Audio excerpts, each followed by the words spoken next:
بھائی جب جو اللہ جس نے یہ علوم کافروں کو سکھا دی ہیں آپ کے بزرگوں کو نہیں سکھا سکتا؟ آپ کے بزرگ ایٹم بم بنا لیتے نا، اور وہ اس غار میں 309 سال تک رہے۔ ان الحمد للہ نحمده ونستعینه ونستغفره ونعوذ باللہ من شرور انفسنا ومن سیئات اعمالنا من يهده الله فلا مضل له ومن يضلله فلا هادي له واشهد ان لا اله الا الله وحده لا شريك له واشهد ان محمدا عبده ورسوله اما بعد فان خير الحديث كتاب الله وخير الهدي هدي محمد صلى الله عليه واله وسلم وشر الامور محدثاتها وكل محدثة بدعة وكل بدعة ضلالة وكل ضلالة في النار۔ اعوذ بالله السميع العليم من الشيطان الرجيم من همزه ونفخه ونفثه بسم الله الرحمن الرحيم رب اشرح لي صدري ويسر لي امري واحلل عقدة من لساني يفقهوا قولي بسم الله الرحمن الرحيم ان الله وملائكته يصلون على النبي يا أيها الذين آمنوا صلوا عليه وسلموا تسليما اللهم صل على محمد وعلى آل محمد كما صليت على إبراهيم وعلى آل إبراهيم إنك حميد مجيد اللهم بارك على محمد وعلى آل محمد كما باركت على إبراهيم وعلى آل إبراهيم إنك حميد مجيد۔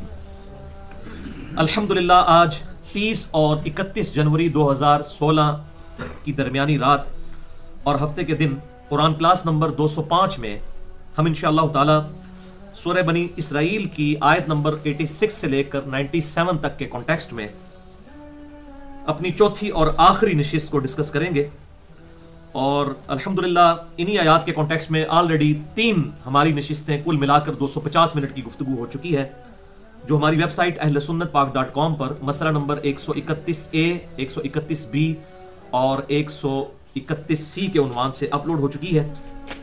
ان 3 لیکچرز میں ہم نے معجزات اور کرامات کی حقیقت اور اہمیت کے اوپر ان ڈیپتھ گفتگو کی تھی، اور آپ صلی اللہ علیہ وسلم کے حصی معجزات بھی 17 ڈسکس کیے تھے، اور ساتھ ہی ساتھ ہم نے اس حوالے سے جو مسکنسیپشنز پائی جاتی ہیں ان کو بھی بڑی تسلی بخش گفتگو میں اس کو کور کیا تھا الحمدللہ۔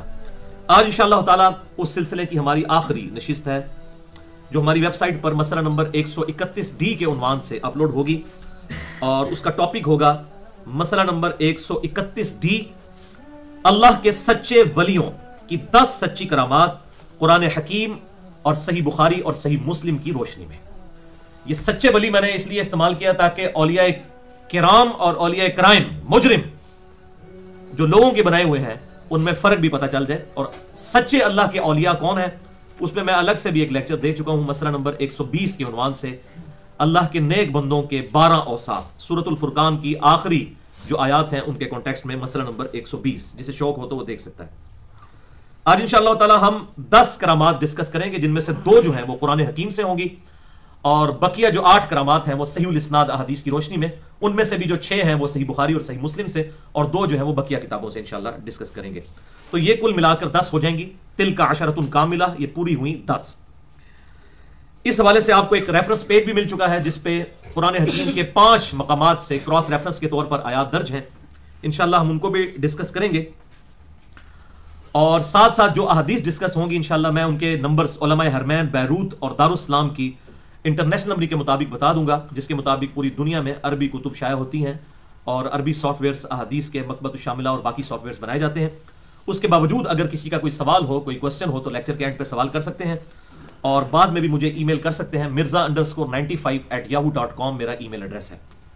بھائیو یہ انشاءاللہ 4 لیکچرز کل ملا کر تقریباً 5-5.5 گھنٹے کی گفتگو بن جائے گی، اور یہ انشاءاللہ اپنے حوالے سے معجزات اور کرامات کے کانٹیکسٹ میں ایک ویڈیو بک، ایک بہت بڑا ایسٹ بن جائے گی۔ اتنی ان ڈیپتھ گفتگو آپ کو کتابی شکل میں اور لیکچرز کی شکل میں کہیں نہیں ملے گی۔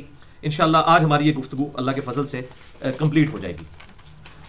ان 5 کراس ریفرنسز کو ڈسکس کرنے سے پہلے پچھلی 3 کلاسز کی جو 250 منٹ کی گفتگو ہے ان کو میں 2 علمی پوائنٹس کی شکل میں 5 سے 7 منٹ میں ڈسکس کرتا ہوں، تاکہ ہماری آج کی گفتگو کے ساتھ اس کا ربط بن جائے اور یہ آج کی گفتگو سمجھنا آسان ہو جائے۔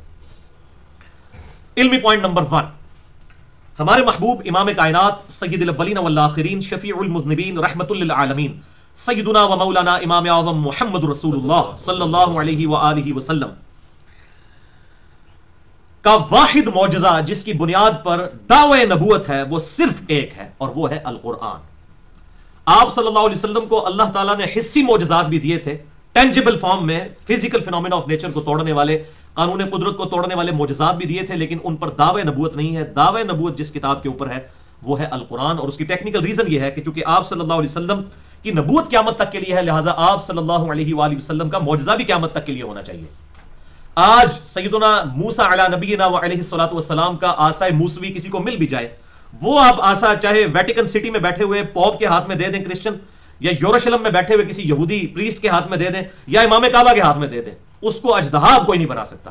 وہ معجزہ صرف موسیٰ علیہ السلام کے ہاتھوں میں معجزہ تھا، جبکہ یہ القرآن الحمدللہ وہ معجزہ ہے جو آپ صلی اللہ علیہ وسلم کے پاس بھی معجزہ تھا، صحابہ کے پاس بھی، ہمارے پاس بھی، اور قیامت تک آنے والے آخری انسان کے پاس بھی یہ معجزہ ہے، اور جس کی وجہ سے آج الحمدللہ ہزاروں کی تعداد میں لوگ اسلام قبول کر رہے ہیں۔ اب یہ الگ سے ٹاپک ہے، میں آلریڈی اس کو ڈسکس کر چکا ہوں پچھلی گفتگو میں۔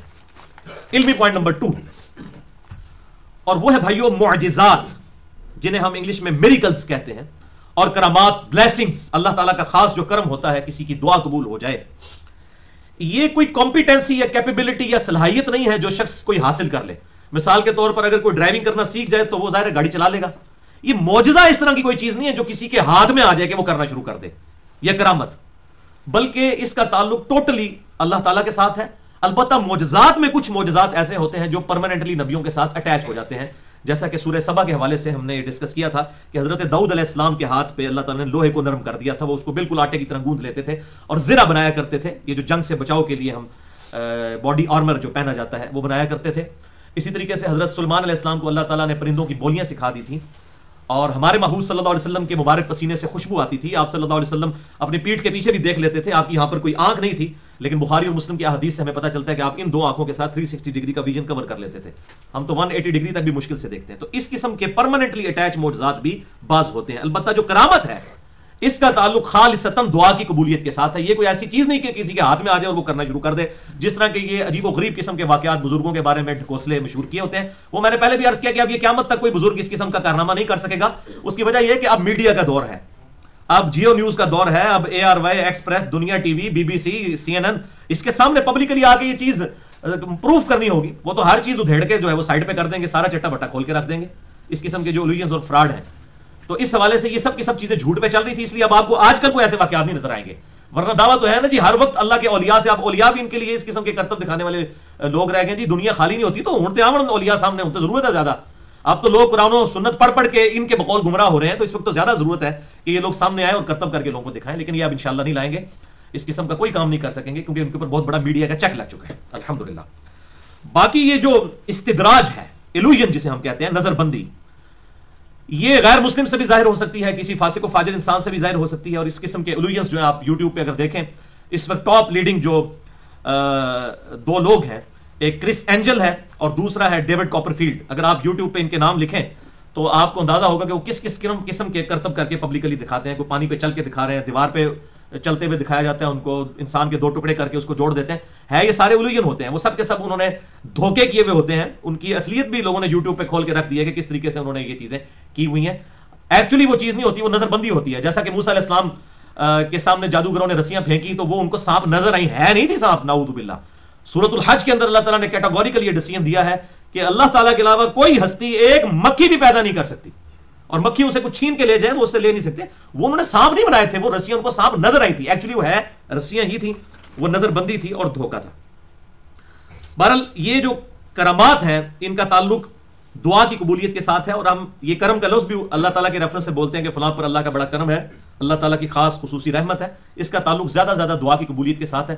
یہ کوئی کمپیٹنسی یا کیپیبلٹی نہیں ہے کہ کوئی شخص حاصل کر دے اور وہ یہ کرنا شروع کر دے اور دکھانا شروع کر دے۔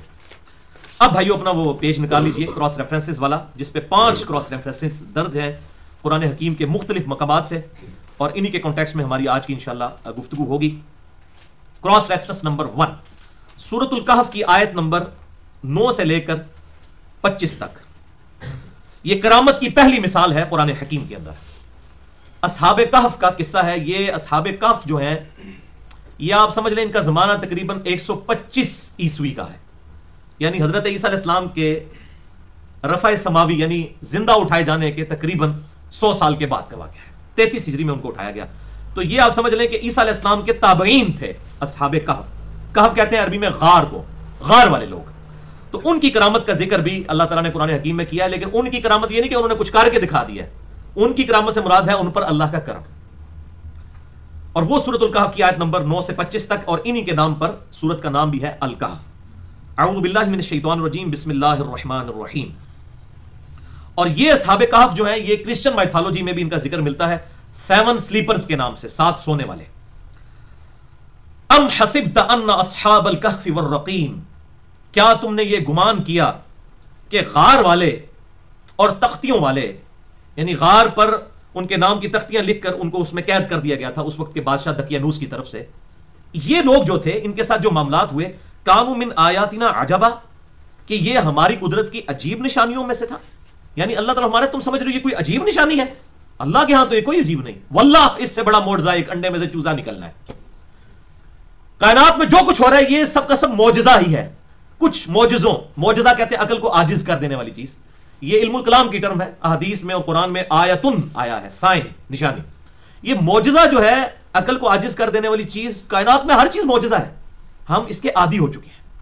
اگر کسی شخص کو یہ پتا نہ ہو کہ انڈے میں سے چوزا نکلتا ہے، آپ اس کو بتائیں کہ اس میں سے زندہ چوزا نکلے گا اور پھر مرغی بن جائے گی اور پھر وہ انڈے دے گی اس میں چوزے، وہ کہے گا یہ ہو ہی نہیں سکتا. ہم عادی ہو چکے ہیں اس لیے ہمیں محسوس نہیں ہوتا. ایک بے قدر بیج میں سے 6 ارب گنا بڑا درخت بن جانا یہ بہت بڑا معجزہ ہے. لیکن ہم ان معجزوں کے عادی ہو چکے ہیں. کائنات میں ہر چیز معجزہ ہے. تو اللہ تعالیٰ نے کہا تم کیا گمان کرتے ہو کہ اصحاب کہف کو، جو غار والے لوگ تھے ان کے ساتھ جو ہم نے معاملات، یہ کوئی بہت بڑا کوئی معجزہ تھا، کوئی اللہ کی بہت بڑی عجیب نشانی تھی؟ ایسا نہیں ہے. اللہ کے ہاں یہ کوئی بڑی چیز نہیں ہے. اذ اول فتیۃ الی الکہف، جب وہ چند نوجوان تھے انہوں نے ایک غار میں پناہ لی. فقالوا ربنا آتنا من لدنک رحمۃ وہیئ لنا من امرنا رشدا، اور انہوں نے دعا کی. یہ دیکھنے کرامت دعا ہے. دعا کی اے رب ہمارے، ربنا آتنا من لدنک رحمہ، ہمیں اپنے پاس سے خاص رحمت عطا فرما. وہیئ لنا من امرنا رشدا، اور ہمارے کاموں میں رشد و ہدایت اور کامیابی کی کوئی راہ نکال دے. یہ اصحاب کہف کی دعا تھی. بس یہ دعا کی، اللہ تعالیٰ نے ان کی دعا قبول کر لی اور اس کا ذکر آ گیا. اللہ تعالیٰ کیا فرما رہا ہے؟ فَضَرَبْنَا عَلَىٰ آذَانِهِمْ فِي الْكَهْفِ، تو ہم نے تھپکی دی ان کے کانوں پر اس غار کے اندر جس میں انہوں نے پناہ لی تھی. سنین عددا، وہ کتنے گنتی کے سال وہاں پر رہے. اور یہ پھر آگے آیات پوری چلتی ہے، میں نے ان کو سکپ کیا ہے. ان کی کنکلوژن اس پر ہوتی ہے وَلَبِثُوا فِي كَهْفِهِمْ 300 سنین وَازْدَادُوا 9، اور وہ اس غار میں 309 سال تک رہے. 309 سال تک کے لیے اللہ تعالیٰ نے ان کو سلا دیا. یہ لیونر ایئرز کے اعتبار سے، قمری اعتبار سے، شمسی اعتبار سے یہ 300 سال بنتے ہیں. جو ہمارے یہ شمسی اعتبار چل رہا ہے، سولر سسٹم کے اعتبار سے 300 سال، اور چاند کے اعتبار سے 309 سال تک اللہ تعالیٰ نے ان کو اس غار میں سلائے رکھا. یہ بہت بڑی کرامت تھی کہ ان پر موت طاری نہیں ہوئی، سوتے رہے. اور پھر اس میں آتا ہے ہم ان کی کروٹیں بھی بدلا دیتے تھے، اور ان کا کتا جو ہے اس غار کے منہ پر وہ بھی بیٹھا ہوا اسی نیند کی حالت میں، اور جب کوئی ادھر آتا اس پر روب طاری ہو جاتا. اللہ تعالیٰ کی طرف سے یہ بہت بڑا معجزہ، اللہ تعالیٰ کی طرف سے بہت بڑی کرامت ان پر ہوئی. اور اس پہ ایران والوں نے بڑی زبردست ایک فلم بھی بنائی ہے تقریباً 15 قسطوں کے اوپر، اصحاب کہف کے اوپر. تو وہ تقریباً اس کی کوئی 95 زبانوں میں ڈبنگ ہو چکی ہے، اور کمال انہوں نے اس کا حق ادا کر دیا ہے. وہ اردو ڈبنگ کے ساتھ بھی آپ کو یوٹیوب پہ ایزیلی اویلیبل ہے اصحاب کہف کے اوپر. تو بہرحال یہ بہت بڑا ان کے ساتھ ایک معاملہ ہوا کرامت والا. اور دعا دیکھیں انہوں نے کیا مانگی تھی؟ ربنا آتنا من لدنک رحمہ، اے اللہ ہمیں اپنے پاس سے رحمت عطا فرما. وہیئ لنا من امرنا رشدا، اور مہیا کر دے ہمارے کاموں میں کامیابی کی کوئی راہ. اور یہ میں آپ کو آج ٹروتھ ریویل کر لوں کہ یہ اتنی زیادہ دشمنی ہے جو میں نے پال رکھی ہیں ہر مکتبہ فکر کے مولویوں سے لے کے نیچے تک، اور اس کے باوجود الحمدللہ ایک ایکسپلوژن ہے ہماری دعوت کا جو پوری دنیا میں پھیل رہا ہے. اس کے پیچھے راز یہ دعا ہے. میں پہلے دن سے یہ دعا مانگتا ہوں، ربنا آتنا من لدنک رحمہ وہیئ لنا من امرنا رشدا. اصحاب کہف کے ساتھ اللہ تعالیٰ نے جو یہ معاملہ کیا تھا، یہ آج بھی آپ کے ساتھ اس طرح کے معاملات ہو سکتے ہیں کہ اللہ تعالیٰ آپ کو شریر لوگوں کے شر سے بچا سکتا ہے. اس دعا کو یاد کریں. اور یہ ویسے بھی یاد کرنا ضروری ہے کیونکہ سورۃ الکہف کی پہلی 10 آیات کے بارے میں صحیح مسلم میں حدیث ہے، انٹرنیشنل نمبر کے مطابق 1883 کے 10 آیات پہلی سورۃ الکہف کی جو یاد کر لے گا اللہ تعالیٰ اسے دجال کے فتنے سے محفوظ رکھے گا. اور آگے چل کر دجال والے چیپٹر میں آگے میں حدیث بھی بتا دوں گا صحیح مسلم کی کہ آپ صلی اللہ علیہ وسلم نے فرمایا اگر تمہارے سامنے دجال آ جائے تو تم اس کے سامنے سورۃ الکہف کی پہلی 10 آیات پڑھنا، اللہ تعالیٰ تمہیں محفوظ کر لے گا. تو پڑھے گا تو وہی جسے یاد بھی ہوگی. اسی لیے کہا گیا کہ جو یاد کر لے گا وہ فتنے سے بچ جائے گا. تو اس میں 10ویں آیت یہی ہے، ربنا آتنا من لدنک رحمہ وہیئ لنا من امرنا رشدا، اے رب ہمارے ہمیں اپنے پاس سے رحمت عطا فرما اور ہمارے لیے ہمارے کاموں میں کامیابی کی کوئی راہ نکال دے. تو پھر اللہ تعالیٰ نے ایسی راہ نکالی کہ لوگ انہیں ڈھونڈ بھی نہیں سکے، اور آپ دیکھیں 300 سال تک اللہ نے انہیں سلا دیا. یہ بہت بڑی کرامت کی مثال ہے. دوسرا کراس ریفرنس ہے سورہ آل عمران کی آیت نمبر 37 سے لے کر 39 تک، جو قرآن حکیم میں کرامت کی دوسری بڑی مثال ہے. کلما دخل علیہا زکریا المحراب، جب کبھی بھی زکریا علیہ السلام محراب میں داخل ہوتے، یعنی وہ جو ٹیمپل آف سلیمان تھا، ہیکل سلیمانی جو عبادت کے لیے وقف تھا، جہاں پہ سیدہ مریم نے اعتکاف کیا ہوا تھا، اور حضرت زکریا ان کے خالو بھی لگتے تھے اور ان کے مرشد بھی تھے، انہوں نے ہی ان کی تربیت بھی کی تھی. تو جب کبھی بھی حضرت زکریا علیہ السلام مریم کے پاس اس محراب میں داخل ہوتے، وجد عندها رزقا، تو وہاں پر وہ پھل پاتے، یعنی کوئی گاڈ گفٹڈ قسم کی چیزیں تھی جو جنتی پھل ان کی طرف سے ان کے پاس آ جاتا تھا اللہ کی طرف سے، اور بے موسمی پھل بھی موجود ہوتے تھے اس قسم کے جو دنیا میں موجود نہیں ہے. قال یا مریم انا لکی ھذا، تو حضرت زکریا علیہ السلام نے کہا یہ تیرے پاس اس قسم کے فروٹ کہاں سے آ جاتے ہیں؟ اب ہمارے یہاں ہوتے کہتے ہیں حضور تہاڈی فیض ہے، یہ کہتے ہیں نا، یہاں لوگ یہ کہتے ہیں حضور تہاڈی مرشد دی نگاہ کرم ہے. حالانکہ وہاں یہ کہہ بھی دیتے تو کوئی حرج والی بات نہیں تھی، وہ مرشد کوئی عام نہیں تھا، یہ کوئی نانگا پیر نہیں تھا، وہ اللہ کے پیغمبر تھے. تو حضرت مریم نے یہ نہیں کہا حضور تہاڈا فیض ہے، انہوں نے کہا قالت ہوا من عند اللہ، انہوں نے کہا کہ اے میرے استاد، اے میرے مرشد، یہ تو اللہ کی طرف سے ہے. ان اللہ یرزق من یشاء بغیر حساب، بے شک اللہ تعالی جس کو چاہتا ہے بلا حساب و کتاب عطا فرماتا ہے، رزق عطا فرماتا ہے، وہ جسے چاہیے عطا فرمائے. اچھا، اس قسم کے معاملات جب نبیوں کے ساتھ ہوتے ہیں ہم انہیں کہتے ہیں معجزہ، اور جب غیر نبی کے ساتھ ہوتا ہے ہم اسے کہتے ہیں کرامت، اللہ تعالیٰ کا خاص کرم. اب یہ حضرت مریم چونکہ غیر نبی تھی اس لیے ہم یہ کرامت کی کیٹیگری میں سے لے کر آ رہے ہیں. لیکن اس میں ایک باریک چیز یہ ہے کہ یہ ان کے اوپر جو سارے معاملات تھے وہ اس وجہ سے بھی تھے کہ ان کے بیٹے نے پیغمبر بننا تھا، حضرت عیسیٰ ابن مریم نے علیہ السلام. ہنالک دعا زکریا ربہ، سیم اسی مقام پر اسی وقت زکریا نے اپنے رب کو پکارا. اس کی ہنالکا کی صحیح ٹرانسلیشن انگلش میں ہوتی ہے دیر اینڈ دین، اسی وقت وہیں پر انہوں نے کہا. اب وہ بوڑھے ہو چکے ہوئے تھے، سورہ مریم میں ڈیٹیل آتی ہے، بوڑھے ہو چکے تھے، 90 سال کے قریب ان کی عمر تھی، ان کی بیوی بھی 80 پلس ہو چکی تھی، لیکن ان کو اولاد کوئی نہیں تھی. اب وہ چاہتے تھے کہ یہ جو ہیکل سلمانی جو میں نے ایک خانقاہ قائم کی ہوئی ہے دعوت و تبلیغ کے اعتبار سے، توحید کے اعتبار سے، اس کو آگے لے کے کوئی چلنے والا ہو، حضرت یعقوب علیہ السلام کا کوئی وارث مجھے مل جائے. تو وہ اب ظاہر ہے کہ اس عمر میں تو کوئی امید نہیں تھی. تو انہوں نے کہا کہ اگر یہ بے موسمی پھل مل سکتے ہیں مریم کو تو اللہ مجھے اولاد بھی دے سکتا ہے، اللہ کے ہاں تو کوئی کمی نہیں ہے. یہ چیز ان کو کلک کر گئی تو انہوں نے وہیں پر دعا کی. قال رب هب لي من لدنك ذرية طيبة، اے رب مجھے اپنے پاس سے پاکیزہ اولاد عطا فرما، انک سمیع الدعاء، بے شک تو دعاؤں کو قبول کرنے والا ہے. پیغمبر بھی اللہ سے مانگ رہے ہیں، اولیاء بھی اللہ سے مانگ رہے ہیں، لیکن یہ بدبخت انڈیا پاکستان کی پبلک اور یہاں کے گمراہ کن علماء اور صوفیاء یہ لوگ کہتے ہیں آپ درباروں پہ جا کے مانگو. آپ دیکھ لیں قرآن میں تو اس قسم کا کوئی ذکر موجود نہیں ہے. فنادته الملائکۃ وهو قائم یصلی فی المحراب، تو اسی وقت پھر اللہ تعالیٰ کی طرف سے فرشتہ بھی آ گیا اور اس نے حضرت زکریا علیہ السلام کو پکارا جبکہ وہ محراب میں کھڑے ہوئے نماز پڑھ رہے تھے. ان اللہ یبشرک بیحییٰ مصدقا بکلمۃ من اللہ، کہ بے شک اللہ تعالیٰ آپ کو بشارت دیتا ہے ایک لڑکے کی جس کا نام ہوگا یحییٰ، نام بھی اللہ نے خود رکھ دیا حضرت یحییٰ کا. مصدقا بکلمۃ من اللہ، جو کہ تصدیق کرنے والا ہوگا اللہ تعالیٰ کے اس خاص کلمے کی. وہ خاص کلمہ کون؟ حضرت عیسیٰ ابن مریم. حضرت عیسیٰ ابن مریم کی تصدیق کرنے والے ہوں گے حضرت یحییٰ. اب یہ دیکھ لیں یہ دونوں جو ہیں آپس میں رشتہ دار بھی ہیں، اور ان دونوں کی جو پیدائش ہے وہ معجزانہ ہے. حضرت عیسیٰ علیہ السلام بغیر باپ کے پیدا ہوئے، اور یہاں بھی یہ کوئی کم معجزہ نہیں تھا کہ جو ہے وہ حضرت زکریا کی بیوی 80 پلس ہو چکی ہیں، 50 پلس کے بعد تو اولاد ہونے کی امید ہی نہیں ہوتی، پیریڈز بھی بند ہو جاتے ہیں، اور جو ہے وہ مرد کی عمر جو ہے وہ 90 پلس ہے. یہ بھی معجزانہ تھی ان کی بھی جو اللہ تعالیٰ کی طرف سے پیدائش.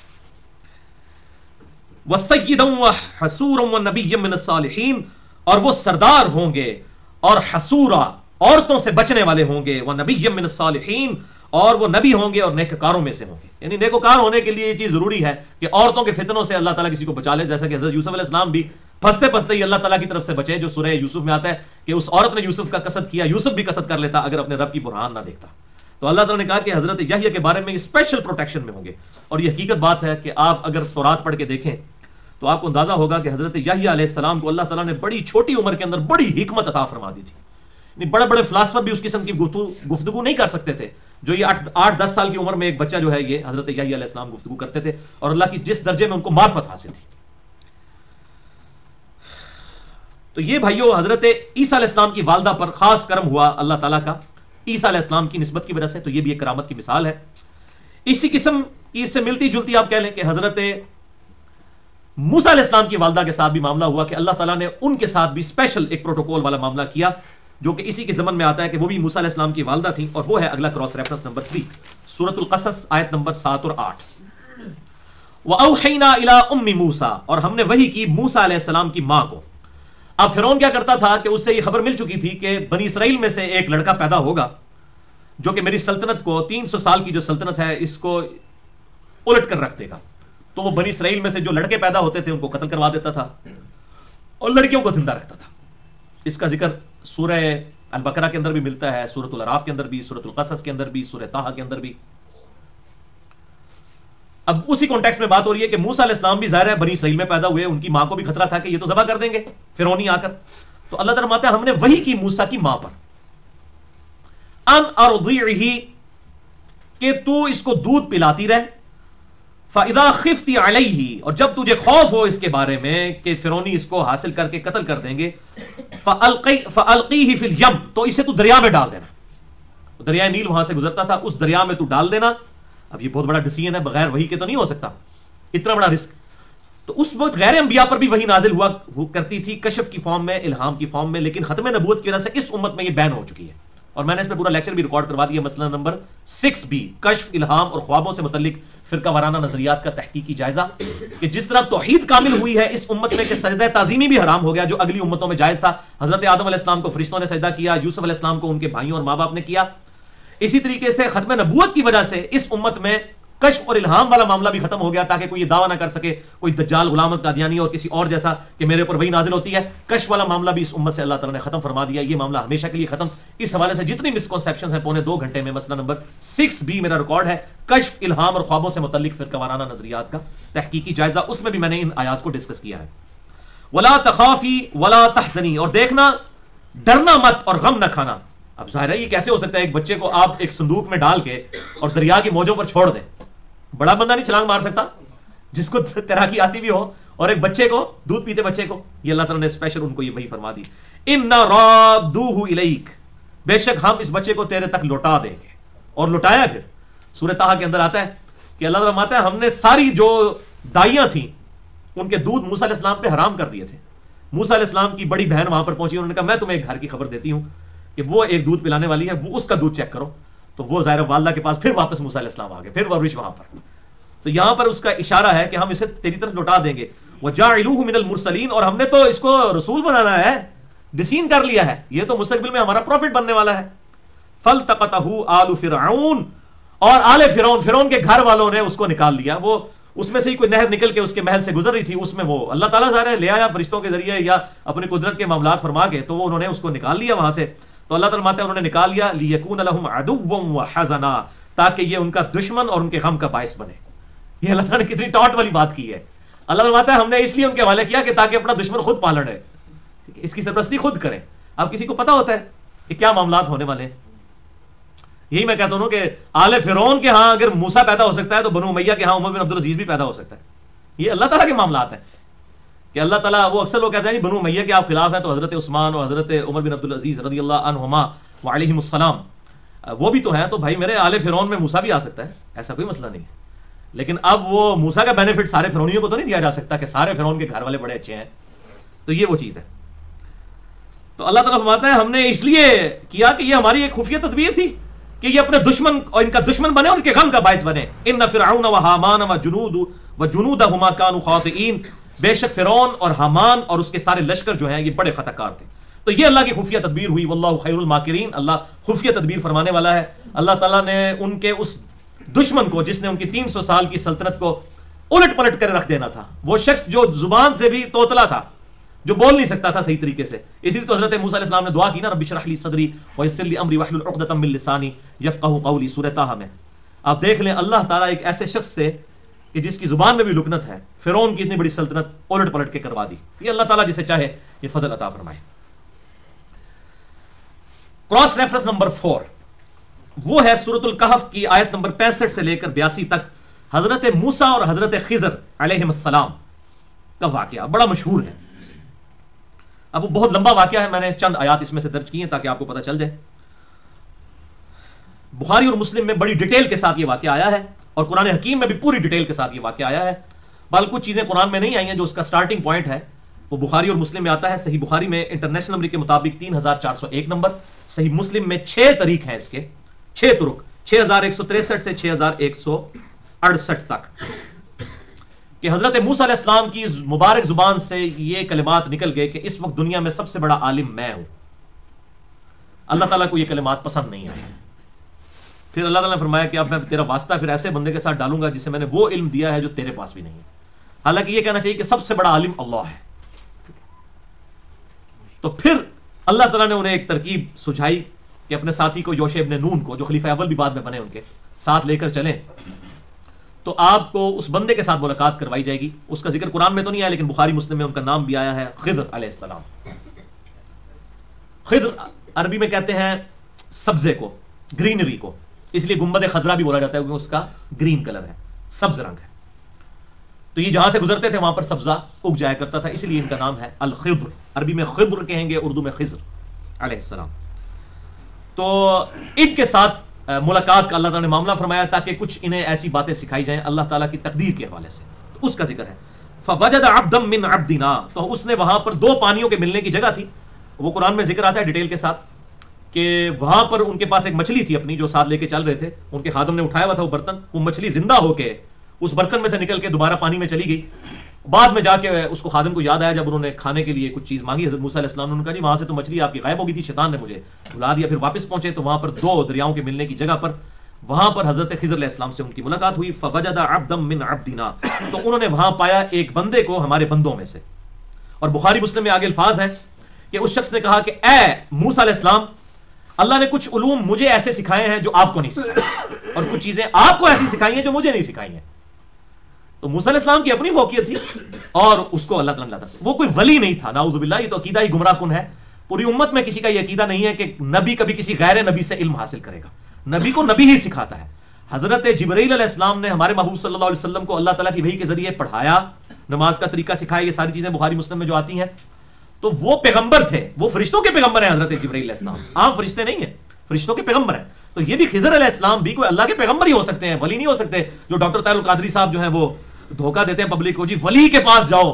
یہ یعنی کہ وہ ولی کو بیان کرتے کرتے نبی کی توہین کر رہے ہیں کہ نبی نے ولی سے سیکھنا ہے. نبی تو خود افضل ہوتا ہے، تو نبی کو نبی سکھاتا ہے. تو وہ کوئی پیغمبر تھے. اور میں نے اس پہ پورا لیکچر بھی ریکارڈ کروا دیا مسئلہ نمبر 13 کے نام سے، حیات خضر کے اوپر. اس میں میں نے یہ بھی ثابت کیا ہے کہ وہ نبی نہیں، نبی تھے، ولی نہیں تھے، اور وہ زندہ بھی نہیں ہیں، وہ فوت ہو چکے ہیں. یہ جو صوفیاء نے جو کچھ اس حوالے سے جھوٹی باتیں مشہور کی ہوئی ہیں، میں نے اس کا رد مسئلہ نمبر 13 اہل سنت پاک.com پہ ریکارڈڈ الحمدللہ موجود ہے. اور پھر میں نے بتایا کہ ان کو جو خضر ملتا ہے وہ اصل میں خضر نہیں ہے، وہ شیطان ہے جو خضر کی شکل میں انہیں ملتا ہے اور ان کو شیطانیاں پڑھاتا ہے. خضر علیہ السلام جو ہے وہ تو فوت ہو چکے ہیں اور میں نے قرآن و سنت سے اس کے دلائل دیے الحمدللہ. فوجد عبدا من عبدنا، تو وہاں اس نے پایا ہمارے بندوں میں سے، انہوں نے پایا ایک بندے کو آتیناہ رحمتا من عندنا، جسے ہم نے اپنے پاس سے رحمت عطا فرمائی تھی. وعلمناہ من لدنا علما، اور ہم نے اپنی طرف سے خاص علم اسے سکھا دیا تھا. من لدنا، یہ وہی لفظ ہے علم لدنی، جو یہ کہتے ہیں نا صوفیاء کے پاس علم لدنی ہوتا ہے. علم لدنی پہ بھی میں نے ایک لیکچر دے دیا ہے، مسئلہ نمبر 55A، علم لدنی اور صوفیاء اور رافضیوں کے عقائد کا تحقیقی جائزہ. اس میں نے بتا دیا کہ کتاب و سنت کے پیرلل کوئی علم نہیں ہے، یہی علم ہے کتاب و سنت جو کہ اللہ تعالیٰ نے اپنے محبوب صلی اللہ علیہ وسلم کے ذریعے پوری امت کو عطا فرمایا ہے. مسئلہ نمبر 55A، تصوف کا پورا جو ایک گراؤنڈ کھڑی ہوئی ہے اس کا میں نے پورے کا پورا پوسٹ مارٹم کر کے رکھ دیا کتاب و سنت کی روشنی میں الحمدللہ. قال له موسیٰ، تو موسیٰ علیہ السلام نے اس شخص سے کہا یعنی خضر سے، هل اتبعک علی ان تعلمنی مما علمت رشدا، کیا میں آپ کے ساتھ کچھ وقت گزار سکتا ہوں کہ آپ مجھے وہ علم سکھا دیں جو اللہ تعالیٰ نے خاص علم آپ کو سکھایا ہے. قال انک لن تستطیع معی صبرا، تو انہوں نے کہا کہ آپ میرے ساتھ صبر نہیں کر سکیں گے. میں آپ کو علم ضرور سکھا دیتا ہوں لیکن آپ میرے ساتھ چلیں گے تو آپ میرے ساتھ صبر نہیں کر سکیں گے. اور وہ پھر آگے ڈیٹیل آتی ہے کہ وہ حضرت موسیٰ علیہ السلام کو ساتھ لے کر چلے. تھوڑی دور جا کر انہوں نے ایک جو کشتی تھی اس کا تختہ نکال دیا جس میں لوگ بھی بیٹھے ہوئے تھے. تو حضرت موسیٰ علیہ السلام نے کہا کہ یہ کیا کرنے لگے ہو تم؟ ایک تو بندے کی کشتی جو ہے وہ توڑ دی اور دوسرا جو ہے سب کو ڈبونے لگے تھے. تو حضرت خضر نے کہا میں نے آپ سے کہا تھا کہ آپ صبر نہیں کر سکیں گے. تو پھر حضرت موسیٰ علیہ السلام نے کہا ٹھیک ہے، خاموشی میں اختیار کرتا ہوں. پھر وہ آگے چلے، آگے چل کر انہوں نے ایک بچہ جو کھیل رہا تھا اس کی گردن مروڑ دی، اس کو قتل کر دیا۔ موسیٰ علیہ السلام کہاں صبر کرتے ہیں؟ انہوں نے کہا یہ تم نے کیا کر دیا، اس نے کسی کو قتل نہیں کیا تھا اور نہ حق تم نے ایک بچے کو قتل کر دیا۔ تو پھر انہوں نے کہا کہ میں نے آپ سے کہا تھا آپ صبر نہیں کر سکیں گے، تو حضرت موسیٰ علیہ السلام نے کہا آخری دفعہ مجھے معاف کر دو، ہوں میں جو بولیا نا پھر میں اپنے نال نہ رکھنا۔ تو ان کا ٹھیک ہے۔ پھر آگے چل کر ایک گاؤں میں گئے، گاؤں والوں نے ان کی کوئی مہمان نوازی بھی نہیں کی، کھانے کا وقت تھا، کھانا بھی نہیں پوچھا، اور وہاں پر ایک دیوار تھی جو گرنے کے بالکل قریب تھی۔ حضرت خضر علیہ السلام نے اس دیوار کو دوبارہ سے تعمیر کر دیا، اور حضرت موسیٰ علیہ السلام نے کہا کہ یہ آپ نے کیا کیا، یہ تو اتنے بد اخلاق لوگ ہیں، الٹا آپ ان کے ساتھ اخلاق سے پیش آ رہے ہیں، اور آپ نے بغیر مزدوری کے ان کی دیوار کھڑی کر دی، اس کے بدلے کم از کم روٹی تو دوپہر کی ان سے مانگ لیتے۔ انہوں نے کہا بس بھائی موسیٰ ہوں تیرا میرا جڑا ساتھ نہیں نال رہ سکتا، اب میں تجھے یہ ضرور ہے کہ جو تینوں واقعات تھے میں ان کی حکمت تجھے سمجھا دیتا ہوں کہ یہ معاملات کیوں ہوئے تھے۔ انہوں نے کہا کہ جو پہلے والا معاملہ تھا وہ کشتی کا تختہ نکالنے والا، تو یہ غریب لوگوں کی کشتی تھی، ان کا ذریعہ معاش اسی کشتی سے چلتا تھا، اور بادشاہ جو ہے وہ جتنی بھی اچھی کشتیاں تھیں وہ اپنے پاس رکھ رہا تھا، میں نے یہ پٹا نکال دیا تاکہ یہ وقتی طور پر تھوڑی تکلیف انہیں پہنچے، تو اس کی وجہ سے ان کی کشتی تو بچ جائے۔ جب وہ بادشاہ دیکھے گا وہ کشتی تو چھوڑ دے گا، یہ تو عیب زدہ کشتی ہے۔ اور دوسرا جو میں نے بچہ قتل کر دیا، وہ بچے کے ماں باپ تو بڑے نیک تھے، اس بچے نے بڑے ہو کر اس قسم کا بننا تھا کہ ماں باپ کے لیے داغ بننا تھا، تو تیرے رب نے یہ ارادہ کیا کہ یہ معاملہ ان کے ساتھ کر دیا جائے، ان سے بچہ چھین لیا جائے، اس لیے اس بچے کو قتل کر دیا گیا۔ اور تیسرا وہ جو دیوار تھی وہ یتیم بچوں کی کے باپ نے اس دیوار کے نیچے ان کے لیے جو ہے وہ خزانہ دفن کیا ہوا تھا، اگر دیوار گر جاتی خزانہ ایکسپوز ہو جاتا تو یہ غریبوں کا مال جو ہے یہ باقی لوگ ہتھیا لیتے، اس قسم کے بد اخلاق لوگ جنہوں نے روٹی بھی نہیں پوچھی، انہوں نے یتیموں کا مال کدھر چھوڑنا تھا۔ تو میں نے ارادہ کیا کہ ان کے جوان ہونے تک یہ اس کے نیچے دیوار کے نیچے ان کا خزانہ جو ہے وہ چھپا رہے، جب یہ بڑے ہوں گے تو اللہ تعالیٰ ان کے لیے وہ چیز ظاہر فرما دے گا۔ اور پھر اینڈ پہ انہوں نے ایک بات کی جو یہاں پر لکھی ہوئی ہے، وما فعلته عن امر ربی عن امری، یہ جو کچھ میں نے کیا یہ میں نے اپنی مرضی سے نہیں کیا، ذالک تأویل ما لم تستطع علیہ صبرا، یہ وہ چیزیں ہیں، یہ ہے حقیقت ان باتوں کی جس پر تم صبر نہ کر سکے، یہ میں نے اپنی مرضی سے نہیں کیا۔ اور اسی میں ایک آیت تھی جو سکپ ہو گئی ہوئی ہے، اس میں الفاظ ہیں فَأَرَادَ رَبُّكَ، تیرے رب نے ارادہ کیا کہ یہ سب کچھ کیا جائے، میرے ذریعے سے اس نے کروایا۔ اب مجھے بتائیے اگر کوئی شخص کہے کہ یہ ارادہ تیرے رب کا تھا اور اس نے مجھے حکم دیا ہے اور یہ میں نے کام اپنی مرضی سے نہیں کیا، اس کے کہنے پہ کیا ہے، وہ کون ہوتا ہے؟ پیغمبر؟ کوئی ولی یہ دعویٰ کر سکتا ہے؟ ہاں غلام احمد قادیانی دجال کر سکتا ہے، یا اس کے علاوہ صوفیاء دجال کر سکتے ہیں، باقی تو کوئی دعویٰ نہیں کر سکتا کہ اس کے اوپر وحی نازل ہوئی ہے۔ تو یہ بہت کلیئر کٹ ثبوت ہے کہ وہ پیغمبر تھا، اس نے اپنی مرضی سے یہ نہیں کیا بلکہ کہا کہ میرے رب نے مجھے حکم دیا۔ اور بیسیکلی آپ اس کی حکمت بھی سمجھیں، یہ بیسیکلی اللہ تعالیٰ نے مسئلہ تقدیر سمجھایا ہے کہ بظاہر انسان کے سامنے کچھ چیزیں نقصان دہ ہوتی ہیں لیکن ان کے اندر اللہ تعالیٰ کی طرف سے خیر شبہ ہوتا ہے۔ اب کشتی کا ایک پھٹا ٹوٹ جانا یہ بڑا آزمائش والا معاملہ، یا پوری کشتی کو یہ ہتھیال ہے کسی کی۔ اسی طریقے سے اگر کسی کی اللہ نے جوان اولاد لے لی ہے یا بچہ کو بچپن میں فوت ہو گیا ہے تو وہ یہ سوچ لے کہ ہو سکتا ہے اس نے بڑے ہو کر میرے لیے مصیبت بننا، اور اس وقت پھر میں ہی کہہ رہا ہوتا ہے یا اللہ اس نے تو چنگے اولاد چوکی لے میری، اس طرح بھی ہو سکتا ہے۔ وہ واسف علی واسف صاحب نے لکھا ہے کہ میں نے ایک جگہ مسجد میں دیکھا کہ ایک بندہ یہ دعا کر رہا تھا، اللہ جو 25 سال پہلے میں نے تجھ سے دعا کی تھی وہ واپس لے گئے۔ تو کہتے ہیں وہ فارغ ہوا تو میں نے کہا کیا دعا کی تھی؟ اس نے کہا میں نے بڑا رو کے اللہ سے ایک بیٹا مانگا تھا لیکن وہی میرے گاٹے فٹ ہو گیا ہوں، ظاہر ہے کہ پوٹری چرسی بچہ بن جائے، تو میں کہہ رہا ہوں اللہ انہوں واپس ہی لے لے۔ تو 25 سال بعد یہ واپس کرانا ہے، تو بچپن میں اگر اللہ تعالیٰ اس قسم کا کسی کے ساتھ معاملہ کر دیتا ہے تو یہ مسئلہ تقدیر سمجھایا جا رہا تھا بیسیکلی کہ بظاہر جن چیزوں میں آپ کو شر نظر آ رہا ہوتا ہے اس میں خیر چھپا ہوتا ہے، اور بسا اوقات کسی چیز میں خیر نظر آ رہا ہوتا ہے اس میں شر چھپا ہوا ہوتا ہے۔ اور اسی کا ذکر اللہ تعالیٰ نے فرما دیا ہے سورہ البقرہ کی آیت نمبر 216 کے اندر، کتب علیکم القتال، اللہ تعالیٰ نے تم پر قتال جو ہے یہ فرض کیا ہے، اللہ کی راہ میں قتال کرنا جب وہ فرض ہو جائے، اسلام کا سمم بونم اور ایپیکس اور چوٹی ہے۔ وَهُوَ كُرْهٌ لَكُمْ، اور تمہیں بڑی کراہت ہے اس سے قتال کرنے سے، ظاہر جان دینا کوئی آسان کام تو نہیں ہے۔ وَعَسَىٰ أَن تَكْرَهُوا شَيْئًا وَهُوَ خَيْرٌ لَكُمْ، اور قریب ہے کہ کوئی ایسی چیز جس میں تم کراہت محسوس کر رہے ہو اللہ نے اسی میں تمہارے لیے خیر رکھی ہو، یونیورسل ٹروتھ ہے، یہ صرف قتال کے لیے نہیں ہے، یہ جنرل رول ہے کہ اللہ تعالیٰ فرماتا ہے کسی تکلیف میں ہو سکتا ہے تمہارے لیے خیر چھپا ہوا ہو۔ وَعَسَىٰ أَن تُحِبُّوا شَيْئًا، اور قریب ہے کہ کوئی ایسی چیز جو تمہیں بڑی پسند ہو، وَهُوَ شَرٌّ لَكُمْ، اور وہ تمہارے لیے شر ہو اس کے اندر۔ وَاللَّهُ يَعْلَمُ وَأَنْتُمْ لَا تَعْلَمُونَ، اللہ جانتا ہے اور تم نہیں جانتے ہو۔ اللہ تعالیٰ تو ظاہر آنے والے وقت کو بھی جانتا ہے، اس کو پتا ہے کہ معاملات کیا ہونے والے ہیں، لہٰذا اگر بظاہر کوئی ایسا معاملہ ہو بھی جائے تو اس کے اوپر صبر کرنا چاہیے، اللہ تعالیٰ جانتا ہے اور تم نہیں جانتے۔ بعض اوقات انسان کسی چیز میں خیر سمجھ رہا ہوتا ہے اس میں شر ہوتا ہے، اور بعض اوقات کسی چیز میں شر سمجھ رہا ہوتا ہے اس میں خیر پوشیدہ ہوتا ہے۔ تو یہ بالکل کلیئر ہو گیا کہ حضرت خضر علیہ السلام نے جو کچھ کیا وہ پیغمبر تھے، یہ کوئی کسی وہ بزرگ کی کوئی کرامت نہیں ہے۔ اور اسی لیے آپ دیکھیں آج کل آپ ٹی وی پہ بھی خبریں سنتے ہیں کہ کسی پیر کے کہنے پہ کسی نے اپنے بچے کی گردن مروڑ دی، زندہ بچے کو دفنا دیا، اس قسم کی ٹی وی پہ خبریں آتی ہیں، اور وہ پلی جو ہے اس واقعے سے لیتے ہیں۔ او بھائی میرے، یہ تو آپ سمجھ لیں خضر علیہ السلام جو کچھ کر رہے تھے یہ تکوینی امور تھے، جیسا کہ حضرت جو ملک الموت علیہ السلام ہے جن کا ذکر تورات میں اور تفسیر تبری میں بھی ملتا ہے، اسرائیل جن کا نام ہے، ان کو اللہ تعالیٰ نے لوگوں کی روح نکالنے کے اوپر جو ہے وہ مقرر کیا ہوا ہے. اب یہ تو نہیں کہ کوئی شخص جو ہے ان کے بیہاف پہ کوئی اور کام کرنا شروع کر دے. اسی لیے پھر قرآن حکیم میں کہا گیا کہ قتل کا قصاص پھر لیا جائے گا. قتل کرنے والے کے بدلے قاتل کو قتل کیا جائے گا یا اس کی پھر دیت لی جائے گی یا اگر کوئی معاف کر دے. لیکن قرآن حکیم میں اسٹرانگلی آیا کہ قصاص کا جو معاملہ ہے قصاص ہی لینا چاہیے. دیت کو قرآن حکیم نے کوئی انکریج نہیں کیا, ورنہ اس سے فتنہ کھڑا ہو جائے گا. قتل کے بدلے قتل ہی کیا جائے تاکہ زمین سے فتنہ و فساد ختم ہو. 5واں کراس ریفرنس سورۃ النمل کی آیت نمبر 38 تا 40. اب یہ ہے تخت بلقیس والا واقعہ. میں نے الحمدللہ یہ جتنے انہوں نے قرآن حکیم سے لیم ایکسکیوزز نکال کے اپنی مرضی سے جو لوگوں کو گمراہ کن عقائد بتائے ہوئے تھے ان سب کا پوسٹ مارٹم الحمدللہ میں اس کے اندر کور کر رہا ہوں. یہ آخری ایک چیز تھی جس کو میں اب اس میں ڈسکس کرنے جا رہا ہوں. اس کے بعد انشاءاللہ کچھ احادیث ڈسکس کریں گے. سورہ النمل کی آیت نمبر 38 سے لے کر 40 تک. تخت بلقیس والا واقعہ بڑا مشہور ہے, بچے کی زبان کے اوپر ہوتا ہے اور اس سے پتہ نہیں کیا رزلٹ وہ نکال رہے ہوتے ہیں. یہ بھی میں آج انشاءاللہ تعالیٰ پہلے بھی کر چکا ہوں, آج بھی اس کو کور کرتا ہوں. قال یا ایھا الملأ, حضرت سلیمان علیہ السلام نے کہا کہ اے میرے جو درباری لوگ ہو, درباریو, اے میرے سردارو, ایکم یاتینی بعرشھا, تم میں سے کون ہے کہ جو تخت بلقیس کو, جو بلقیس میرے پاس مطیع ہو کر آنے والی ہے, اس کے تخت کو اس کے آنے سے پہلے ہی میرے پاس لے آئے تاکہ یعنی میرا روب اس پر پڑ جائے کہ میں اللہ تعالیٰ کا پیغمبر ہوں. اللہ تعالیٰ نے ایکسٹراڈنری کوالٹیز دی ہوئی ہیں. بعرشھا, اس کے تخت کو, قبل ان یاتونی مسلمین, اس سے پہلے کہ وہ مطیع ہو کر میرے پاس حاضر ہو جائے. قال عفریت من الجن, تو ایک دو ہیکل جن جو تھا وہ بولا, انا آتیک بہ قبل ان تقوم من مقامک, کہ میں اس تخت کو لے آؤں گا اس سے پہلے کہ آپ اپنے اس مقام سے ہٹیں, یعنی آپ کی یہ محفل برخاست ہونے سے پہلے میں تخت بلقیس کو اتنی دور سے, سینکڑوں کلومیٹر دور سے اتنے بڑے تخت کو اٹھا کر یہاں لے آؤں گا. یعنی اللہ تعالیٰ نے اسے اتنی طاقت دی تھی, ظاہر جنات کے پاس طاقت ہے. وانی علیہ لقوی امین, اور میں بے شک اس کے اوپر طاقت بھی رکھتا ہوں اور میں بڑا امانت دار بھی ہوں, پوری رسپانسبلٹی کے ساتھ میں آپ کی یہ ڈیوٹی پوری کروں گا. اچھا, اب یہ مشورہ لے رہے ہیں تو ایک اور شخص بولا, قال الذی عنده علم من الکتاب, وہاں ایک شخص بولا جس کے پاس کتاب کا علم تھا. اب قرآن نے نہیں بتایا کہ وہ کوئی فرشتہ تھا, کوئی پیغمبر تھا یا ان کا کوئی صحابی تھا. پھر بعد ہی چمچیا نے اپنے مزدوروں میں بندے پانے شروع کی تھے. قرآن کہہ رہا ہے کہ ایک شخص تھا جس کے پاس کتاب کا علم تھا. کون تھا وہ؟ قرآن نے اس کے اوپر بحث ہی نہیں کی, کوئی مقصد یہ ہے ہی نہیں تھا. یہ تو بعد کے لوگوں نے ان کو بحثوں کا ذریعہ بنا لیا نا. وہ جی تخت لایا سی, اچھا ان کے کریے تخت لایا سی.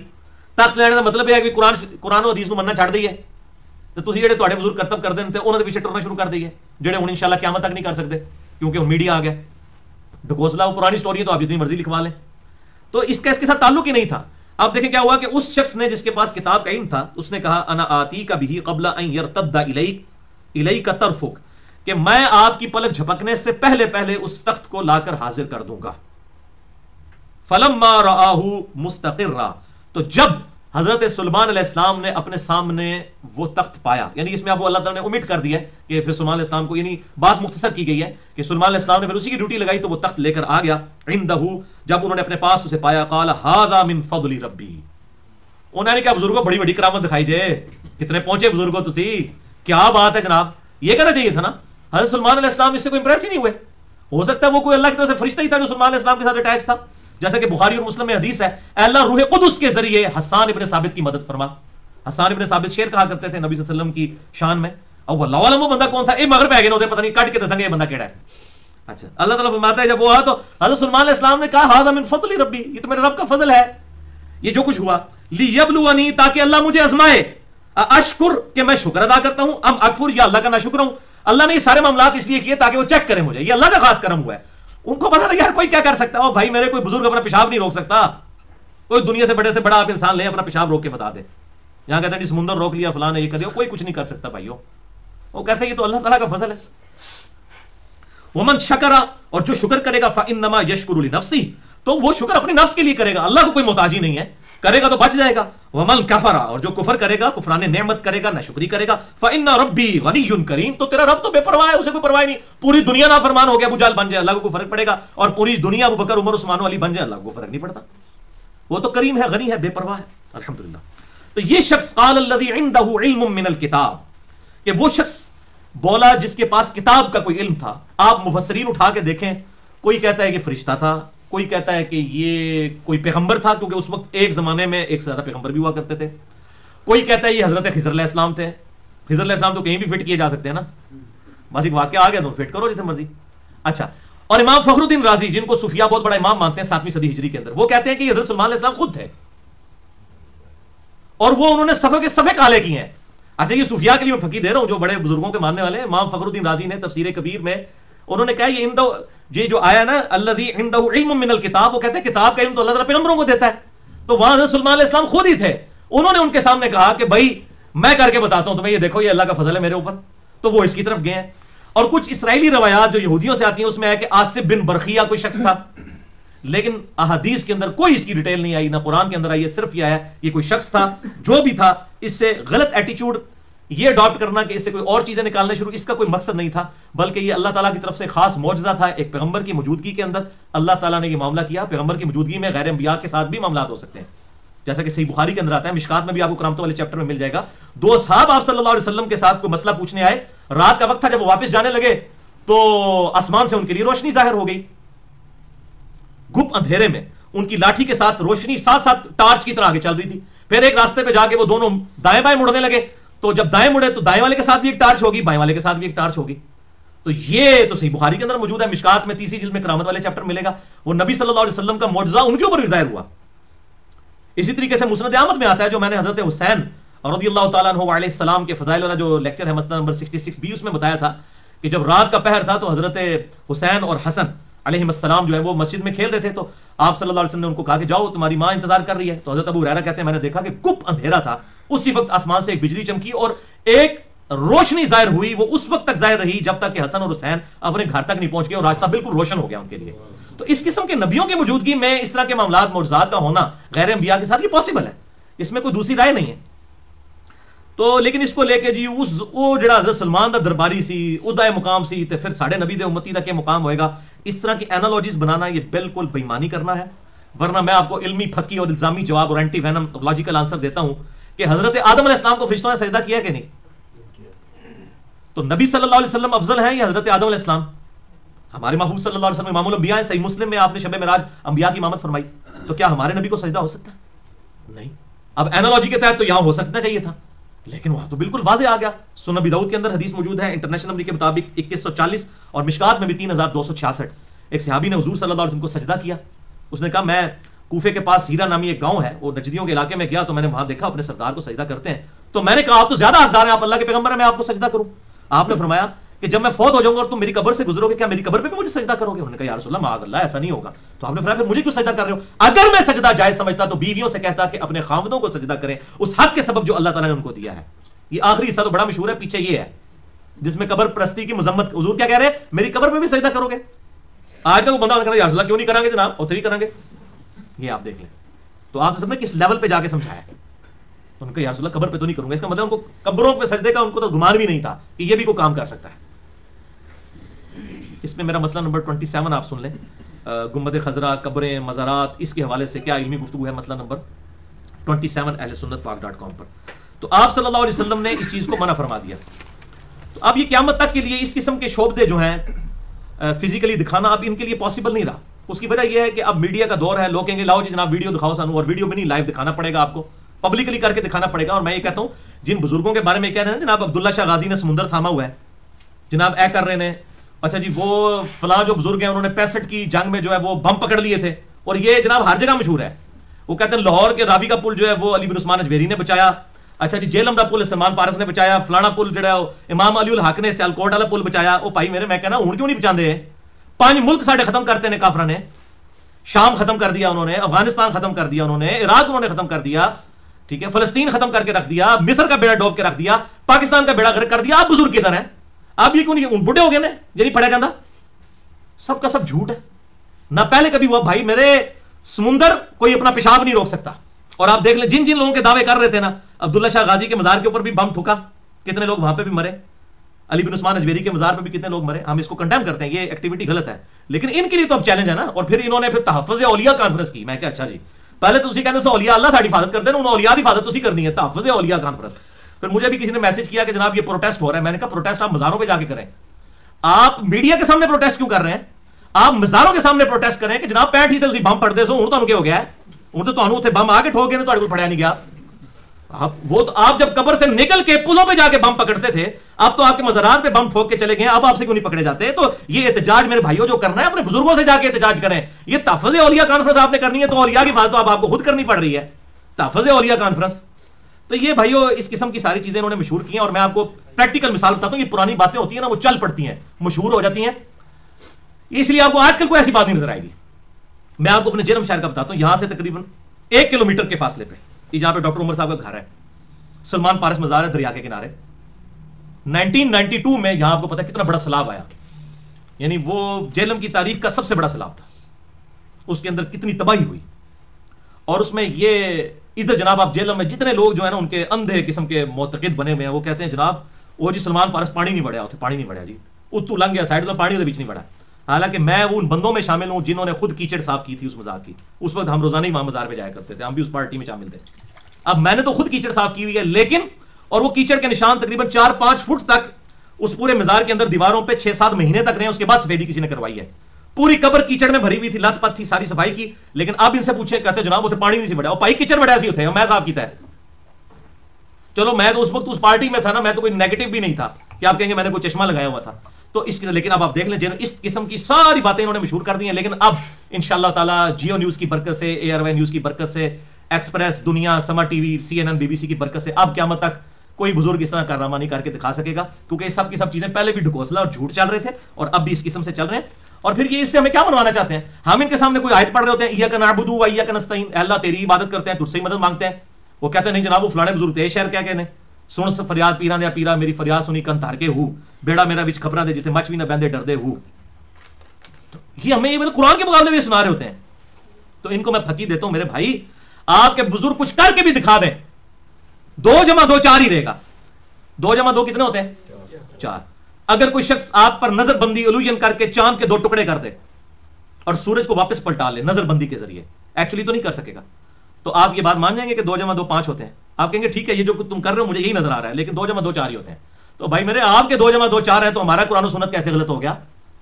تو اسی جناب قبر تو کٹ کے بھی باہر کسی نے لاؤ نا، اسی طرح قرآن و سنت کو غلط نہیں مان سکتے. یہ تو ہے اتھینٹک نالج. اس کے علاوہ تو سب کچھ الوژن ہو سکتا ہے، استدراج ہو سکتا ہے، اور کسی فاسق و فاجر شخص سے کوئی بھی چیز ظاہر ہو سکتی ہے. اس کی وجہ سے قرآن پاک تو وائلیٹ نہیں ہو سکتا. اور میں اس کے اوپر ان کو چیلنج دیتا ہوں. یہ کہتے ہیں نا ہمارے بزرگوں کو اللہ تعالیٰ نے کوئی خاص علم سکھا دیا ہے، کوئی علم لدنی سکھا دیا ہے، اور ہمارے بزرگ دل کا حال جان لیتے ہیں. میں کہنا بھائی دل تے بڑی دور دی گل ہے.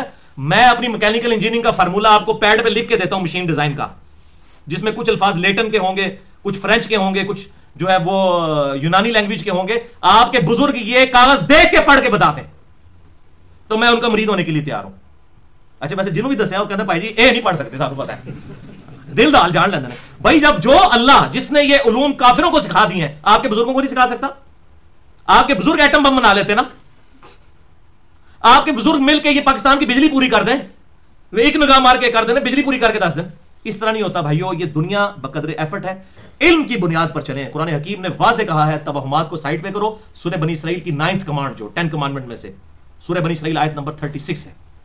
اعوذ باللہ من الشیطان الرجیم ولا تقف ما لیس لک بہ علم. اے انسان کسی چیز کی پیروی اس وقت تک مت کر جب تک تیرے پاس ڈیفینٹ علم نہ آ جائے. ان السمع والبصر والفؤاد کل اولئک کان عنہ مسئولا. بے شک آنکھ، کان اور عقل، دماغ یا دل کوئی بھی ہو، اس کے بارے میں پوچھا جائے گا. اس کو استعمال کر کے تو نے حق بات حاصل کرنے کی کوشش کیوں نہیں کی؟ یہ انسٹرومنٹس یوز کریں. چلے نہ بڑھو، ٹنی نہ بڑھو، سنی بڑھو.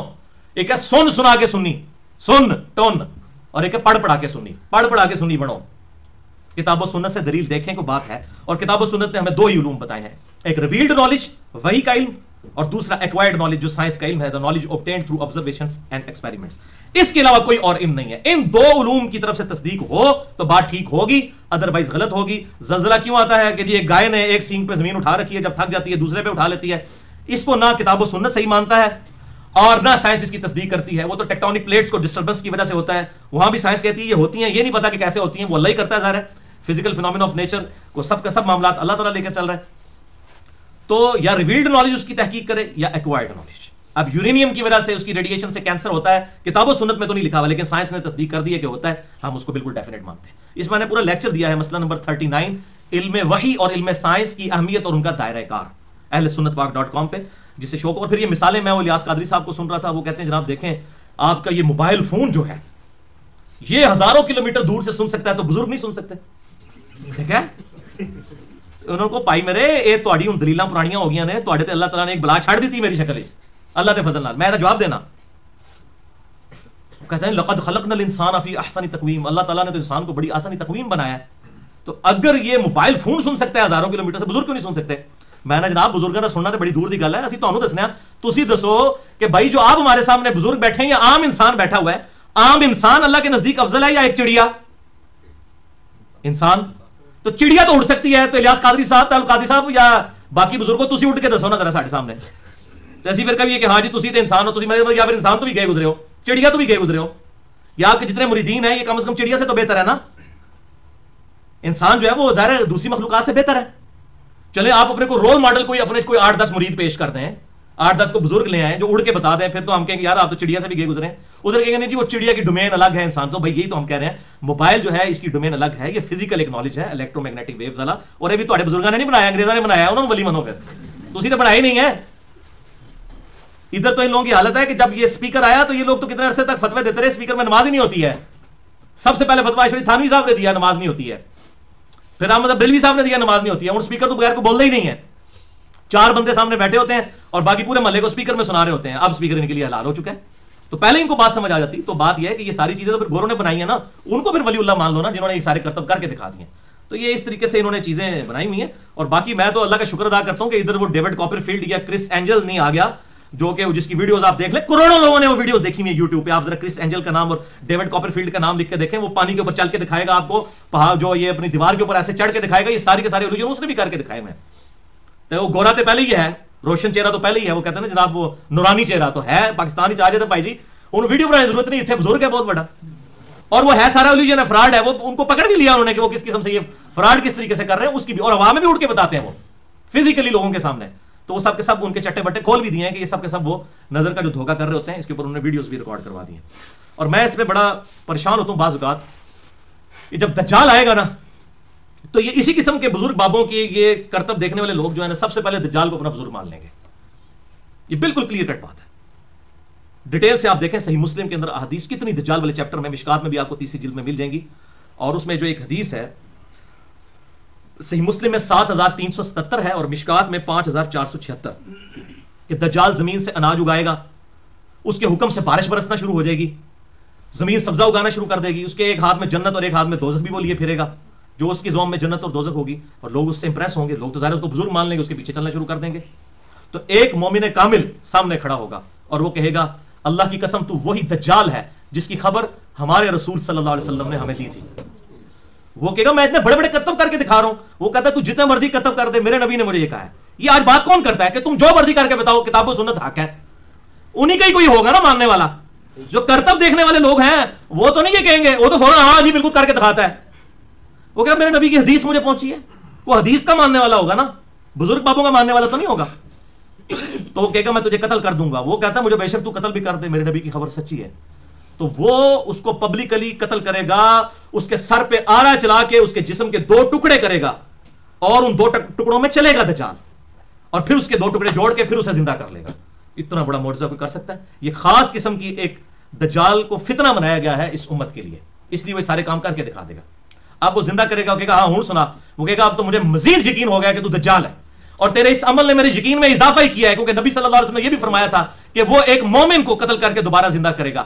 اور نبی صلی اللہ علیہ وسلم نے فرمایا کہ وہ شخص جو ہوگا نا اس وقت, وہ شخص وہ اس پوری مخلوق میں سب سے بہترین مومن ہوگا جو اس کے سامنے جو ہے کلمہ حق بلند کرے گا. تو دیکھیں میرے بھائیو یہ معاملات ہونے والے ہیں. اور اسی لیے میں پہلے بھی بتا چکا سورۃ الکہف کے اندر کی جو پہلی 10 آیات کے بارے میں صحیح مسلم میں 7373 نمبر حدیث ہے کہ آپ صلی اللہ علیہ وسلم نے فرمایا کہ جب تم دجال کو دیکھو تو سورہ کہف کی پہلی 10 آیات پڑھ لینا, اللہ تمہیں محفوظ رکھے گا. اور صحیح مسلم میں 1883 نمبر حدیث ہے, جو پہلی 10 آیات کو یاد کر لے گا اللہ تعالیٰ اسے دجال سے بچا لے گا. تو یہ پہلی 10 آیات روزانہ پڑھیں تاکہ یاد ہو جائیں. پڑھیں گے تو آپ انشاءاللہ 1.5-2 ہفتے میں آپ کو یاد ہو جائیں گی. روزانہ ایک دفعہ ضرور پڑھ لیں تاکہ یہ ہمیں آیات یاد ہو جائیں. اور دجال کے فتنے سے انشاءاللہ تعالیٰ اللہ تعالیٰ کے اس فضل سے یہ ہے وظیفہ جو آپ صلی اللہ علیہ وسلم نے تعلیم فرمایا. اچھا صحیح مسلم میں ایک طریق ہے 7375, اس کے اینڈ پہ الفاظ ہیں قال ابو اسحاق یقال ان هذا الرجل هو الخضر علیہ السلام. اس میں جو حدیث کا جو لکھنے والا ہے نا امام مسلم کا شاگرد ابو اسحاق, وہ ساتھ لکھتا ہے کہ لوگ کہتے ہیں کہ یہ شخص حضرت خضر ہوں گے, یعنی وہ جو کھڑا ہوگا. اب یہ بعض لوگوں نے حضرت خضر کے بارے میں کہتے ہیں جی مسلم میں لکھا ہے کہ حضرت خضر اس ٹائم تک زندہ ہوں گے. یہ انہوں نے دلیل نہیں لکھی, ابو اسحاق نے کہا کہ لوگ کہتے ہیں, کوئی سند نہیں بیان کی.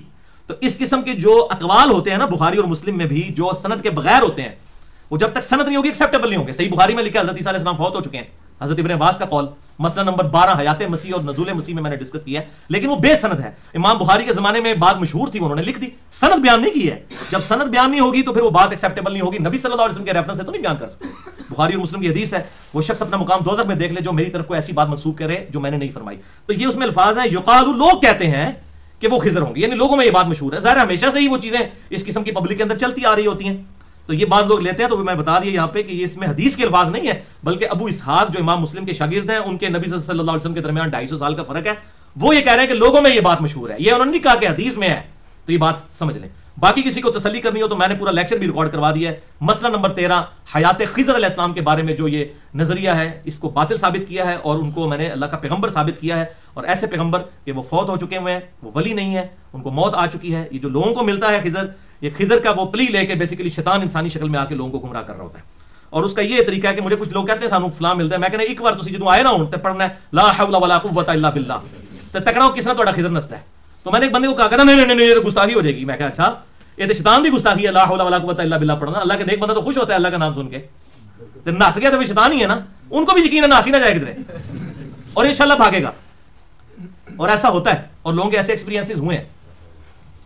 تو بہرحال اس میں 3 لیکچرز میں دوبارہ سے ریپیٹ کر دوں میرے. مسئلہ نمبر 39 علم وحی اور علم سائنس کی اہمیت اور ان کا دائرہ کار. مسئلہ نمبر 55A علم لدنی اور رافضیوں اور صوفیاء کے عقائد کا تحقیقی جائزہ. اور مسئلہ نمبر 6B کشف, الہام اور خوابوں سے متعلق فرقہ وارانہ نظریات کا تحقیقی جائزہ. اب آخر میں انٹرسٹنگ پورشن ہے, 8 حدیثیں میں نے بیان کرنی ہے, جس میں سے 6 صحیح بخاری اور صحیح مسلم سے ہیں, اور 2 دوسری کتابوں سے, اور یہ 8 کرامات اور کور ہوں گی انشاءاللہ. یہ ٹوٹل 10 ہو جائیں گی, تلک عشرۃ کاملہ. لیکن ان کو ڈسکس کرنے سے پہلے ایک دفعہ درود شریف پڑھ لیجیے.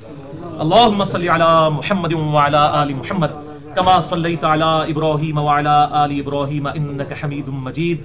اللہم بارک علی محمد وعلی آل محمد کما بارکت علی ابراہیم وعلی آل ابراہیم انک حمید مجید. جنت کے 8 دروازوں کی نسبت سے 8 صحیح الاسناد حدیث, جن میں سے 6 بخاری اور مسلم سے ہیں اور 2 دوسری کتابوں سے. اور اس میں انشاءاللہ تعالی یہ 8 کرامات مزید ڈسکس ہوں گی. 2 قرآن حکیم کے حوالے سے میں آلریڈی ڈسکس کر چکا ہوں, اور ان سب میں انشاءاللہ مشکات کے بھی نمبر بتاتا جاؤں گا. تو میں نے پہلے بھی بتایا ہے کہ مشکات از دا انسائکلوپیڈیا آف حدیث, جو PDF فارم میں آپ کو ہماری ویب سائٹ ahlsunnatpak.com سے مل جائے گا. میں نے پورا لیکچر بھی اس پہ دیا ہے, مسئلہ نمبر 111B مشکات المصابیح کے مکمل تعارف پہ. کرامت کی تیسری مثال, اور وہ پہلی حدیث جو میں نے بیان کرنی تھی, صحیح بخاری اور صحیح مسلم کی متفق علیہ حدیث ہے. بخاری میں 4500, مسلم میں 4374 اور مشکات میں 3460. انس بن مالک کہتے ہیں کہ میری پھپھی نے لڑائی کے دوران ایک لونڈی تھی, کوئی خادمہ تھی, اس کے دانت سامنے کے توڑ دیے. اب سورۃ المائدہ میں آیا دانت کے بدلے دانت, کان کے بدلے کان, ناک کے بدلے ناک. تو شکایت دے کے آپ صلی اللہ علیہ وسلم کے پاس پیش ہوئے کہ یا رسول اللہ صلی اللہ علیہ وسلم, ہم نے قصاص لینا ہے, جتنے دانت اس کے توڑے ہیں اس نے اتنے ہی اس کے توڑے جائیں. تو آپ صلی اللہ علیہ وسلم نے فرمایا کہ بالکل تمہارا مقدمہ درست ہے. حضرت انس کی پھوپھی کو بلایا گیا, ان کے دانت اب توڑے جائیں اس کے بدلے میں. تو حضرت انس کے جو پھپھا تھے, یعنی اس عورت جس کے دانت ٹوٹ رہے تھے, اس کا خامد, انہوں نے ظاہر لالے پہ آ گئے, انہوں نے کہا جی اللہ کی قسم میری بیوی کے دانت نہیں توڑے جائیں گے. تو آپ صلی اللہ علیہ وسلم نے فرمایا سبحان اللہ, یہ تو کتاب اللہ کا حکم ہے, یہ تو نہیں بدلا جا سکتا. وہ بخاری مسلم میں آیا کہ اگر میری بیٹی فاطمہ بھی چوری کرے گی میں تو اس کے بھی ہاتھ کٹوا دوں گا. بہرحال اسی دوران کیا ہوا کہ وہ جو لونڈی کے رشتہ دار تھے, جو ابھی تک اس پر مضر تھے, قصاص ہی لینا ہے ہم نے اور دانت ہی توڑنے ہیں, دیت نہیں لینی, اس کے بدلے میں پیسے نہیں لینے, اچانک وہ راضی ہو گئے. انہوں نے کہا یا رسول اللہ صلی اللہ علیہ وسلم, ہم نے اس کو معاف کیا دیت لے کے, تو ہم اس کے دانت نہیں توڑتے. تو آپ صلی اللہ علیہ وسلم فرمایا کہ اللہ کے کچھ بندے اس دنیا پہ ایسے بھی ہیں کہ اگر کسی معاملے میں اللہ پر قسم کھا دینا تو اللہ تعالیٰ ان کی قسم کو پورا کر دیتا ہے. اب اس نے قسم اٹھائی تھی نا کہ اللہ کی قسم میری بیوی کے دانت نہیں توڑے جائیں گے, وہ اب ان کی زبان سے یہ بات نکلی, اللہ تعالیٰ ان کی بات پوری کر دی. ایسا دل پلٹ دیا مخالفین کا کہ وہ دیت لینے پر راضی ہو گئے, ورنہ تو انہوں نے بیوی کے دانت جانے سے سب توڑی تھے, انہوں نے سٹیک تو لگیا سی نا معاملہ, بیوی تو انہوں نے دی سی, انہوں نے کہا جی میری بیوی کے دانت نہیں ٹوٹیں گے. تو آپ صلی اللہ علیہ وسلم نے اس موقع پہ یہ فرمائی تھی بات کہ اللہ کے کچھ نیک بندے ایسے بھی ہیں کہ اگر کسی معاملے پہ اللہ پہ قسم کھا دینا تو اللہ تعالیٰ بات, یہ نیک بندے ہیں, ننگے بندے نہیں, نانگے پیر نہیں, اللہ کے نیک بندے. اچھا, اسی کانٹیکسٹ میں ایک اور حدیث ہے صحیح بخاری اور صحیح مسلم میں, بخاری میں 4918، مسلم میں 7187 اور 7199، مشکات میں 5106۔ آپ صلی اللہ علیہ وسلم نے فرمایا کیا میں تمہیں جنتیوں کی خبر نہ دے دوں؟ تو صحابہ نے کہا دیں۔ تو آپ صلی اللہ علیہ وسلم نے فرمایا کہ ہر ضعیف اور کمزور شخص جسے لوگ غریب اور کمزور خیال کرتے ہیں، اور وہ شخص ایسا ہوتا ہے کہ اللہ پر کسی بات کے معاملے میں قسم کھا دے تو اللہ اس کی بات کو پورا فرما دیتا ہے۔ اور پھر فرمایا کیا میں تمہیں دوستیوں کی خبر نہ دوں؟ پھر آپ نے فرمایا ہر سرکش اور کمینہ اور متکبر شخص جو لوگوں کو حقیر سمجھتا ہے، یہ ہے دوست کی۔ جو لوگوں کی نظر میں بظاہر ذلیل غریب نظر آ رہے ہوتے ہیں، ابو دردہ، ابو ہریرہ، اصحاب صفا، جن کے لیے دو وقت کی روٹی بھی مشکل سے ہوتی تھی، اور صحیح بخاری مسلم میں آتا ہے حضرت ابو ہریرہ کہتے ہیں بعض اوقات میں فاقے کی وجہ سے بے ہوش ہو جاتا تھا، لوگ مجھے وہ ہے نا ٹھڈے مار رہے ہوتے تھے کہ شاید اسے کوئی مرغی کا دوڑا پڑ گیا، اور مجھے پتا تھا کہ میں جو وہ بھوک کی وجہ سے وہ الٹا لیٹا ہوتا تھا، اپنی بھوک کی اس تکلیف کی وجہ سے۔ حضرت ابو دردہ، حضرت ابو ہریرہ رضی اللہ تعالیٰ عنہ، یہ لوگ تھے، وہ یہ لوگوں کی جیبیں لوٹنے والے، لوگوں کی بچیاں بگانے والے، لوگوں سے چندہ لپیٹنے والے اور اس پہ اپنے نذرانے اور اپنے دربار چلانے والے، یہ والے لوگ نہیں تھے۔ یہ لوگ، یہ وہ ان لوگوں کے بارے میں باتیں، اب باتیں وہاں سے پکڑتے ہیں، اپنے بزرگوں بابوں کے اوپر لگا رہے ہوتے ہیں، صراط الذین انعمت علیہم، آگے اپنے بزرگوں کے نام لینے شروع کرتے ہیں۔ او بھائی میرے، یہ تو بزرگ قرآن کے بعد آئے ہیں، صراط الذین انعمت علیہم تو وہ ہوں گے نا ڈیفینیٹلی قرآن پاک میں جن کا ذکر آیا، یا صحابہ یا جو اہل بیت، وہ لوگ جن کے بارے میں یہ چیزیں نازل ہو رہی ہیں، ٹھیک ہے بعد میں بھی آئیں گے، لیکن ڈیفینیٹلی تو وہی لوگ ہیں۔ آپ کے بزرگ بابے تو نہیں ہیں، ورنہ بریلویوں کے بزرگوں کو دیوبندی کہتے ہیں جناب یہ گمراہ ہے، وہ ان کو کہتے ہیں گمراہ، ان کو گمراہ، شیعہ سب کو گمراہ، سارے ایک دوسرے سے بابے نہیں مندر سانو کو بابے منوان دو، آپس سے پہلے کسی بابے مان لو۔ اسی طریقے سے صحیح مسلم میں 6682 نمبر حدیث ہے، مشکات میں 5231، آپ صلی اللہ علیہ وسلم نے فرمایا کئی پرانگدہ بال بکھرے ہوئے غربت والے لوگ ایسے دنیا میں پھر رہے ہوتے ہیں کہ لوگ انہیں حقیر سمجھتے ہیں، جبکہ اللہ کے ہاں ان کا ایسا مقام ہوتا ہے کہ کسی بات پہ اللہ پر قسم کھا دے اللہ ان کی وہ بات پوری کر دیتا ہے، الحمدللہ۔ اور اس میں الفاظ ہیں کہ لوگ ان کو دروازے سے دھکیل دیتے ہیں۔ اس طریقے سے صحیح بخاری میں 6447 اور مشکات میں 5236 نمبر حدیث ہے، آپ صلی اللہ علیہ وسلم کے سامنے سے ایک شخص گزرا جو ویل آف تھا، امیر کبیر شخص تھا۔ آپ نے صحابہ سے پوچھا کہ اس کے بارے میں تمہارا کیا خیال ہے؟ لوگوں نے کہا کہ یا رسول اللہ صلی اللہ علیہ وسلم، یہ تو ایسا معزز شخص ہے، اگر کسی دروازے پر جا کر نکاح کے لیے درخواست کرے تو کوئی اس کو واپس نہ لٹائے، سب لوگ اس کی عزت کریں، اس کو اپنی بچی دے دیں۔ پھر تھوڑی دیر بعد ایک غریب ناتواں سا صحابی وہاں سے گزرا، آپ نے فرمایا اس کے بارے میں تمہارا کیا خیال ہے؟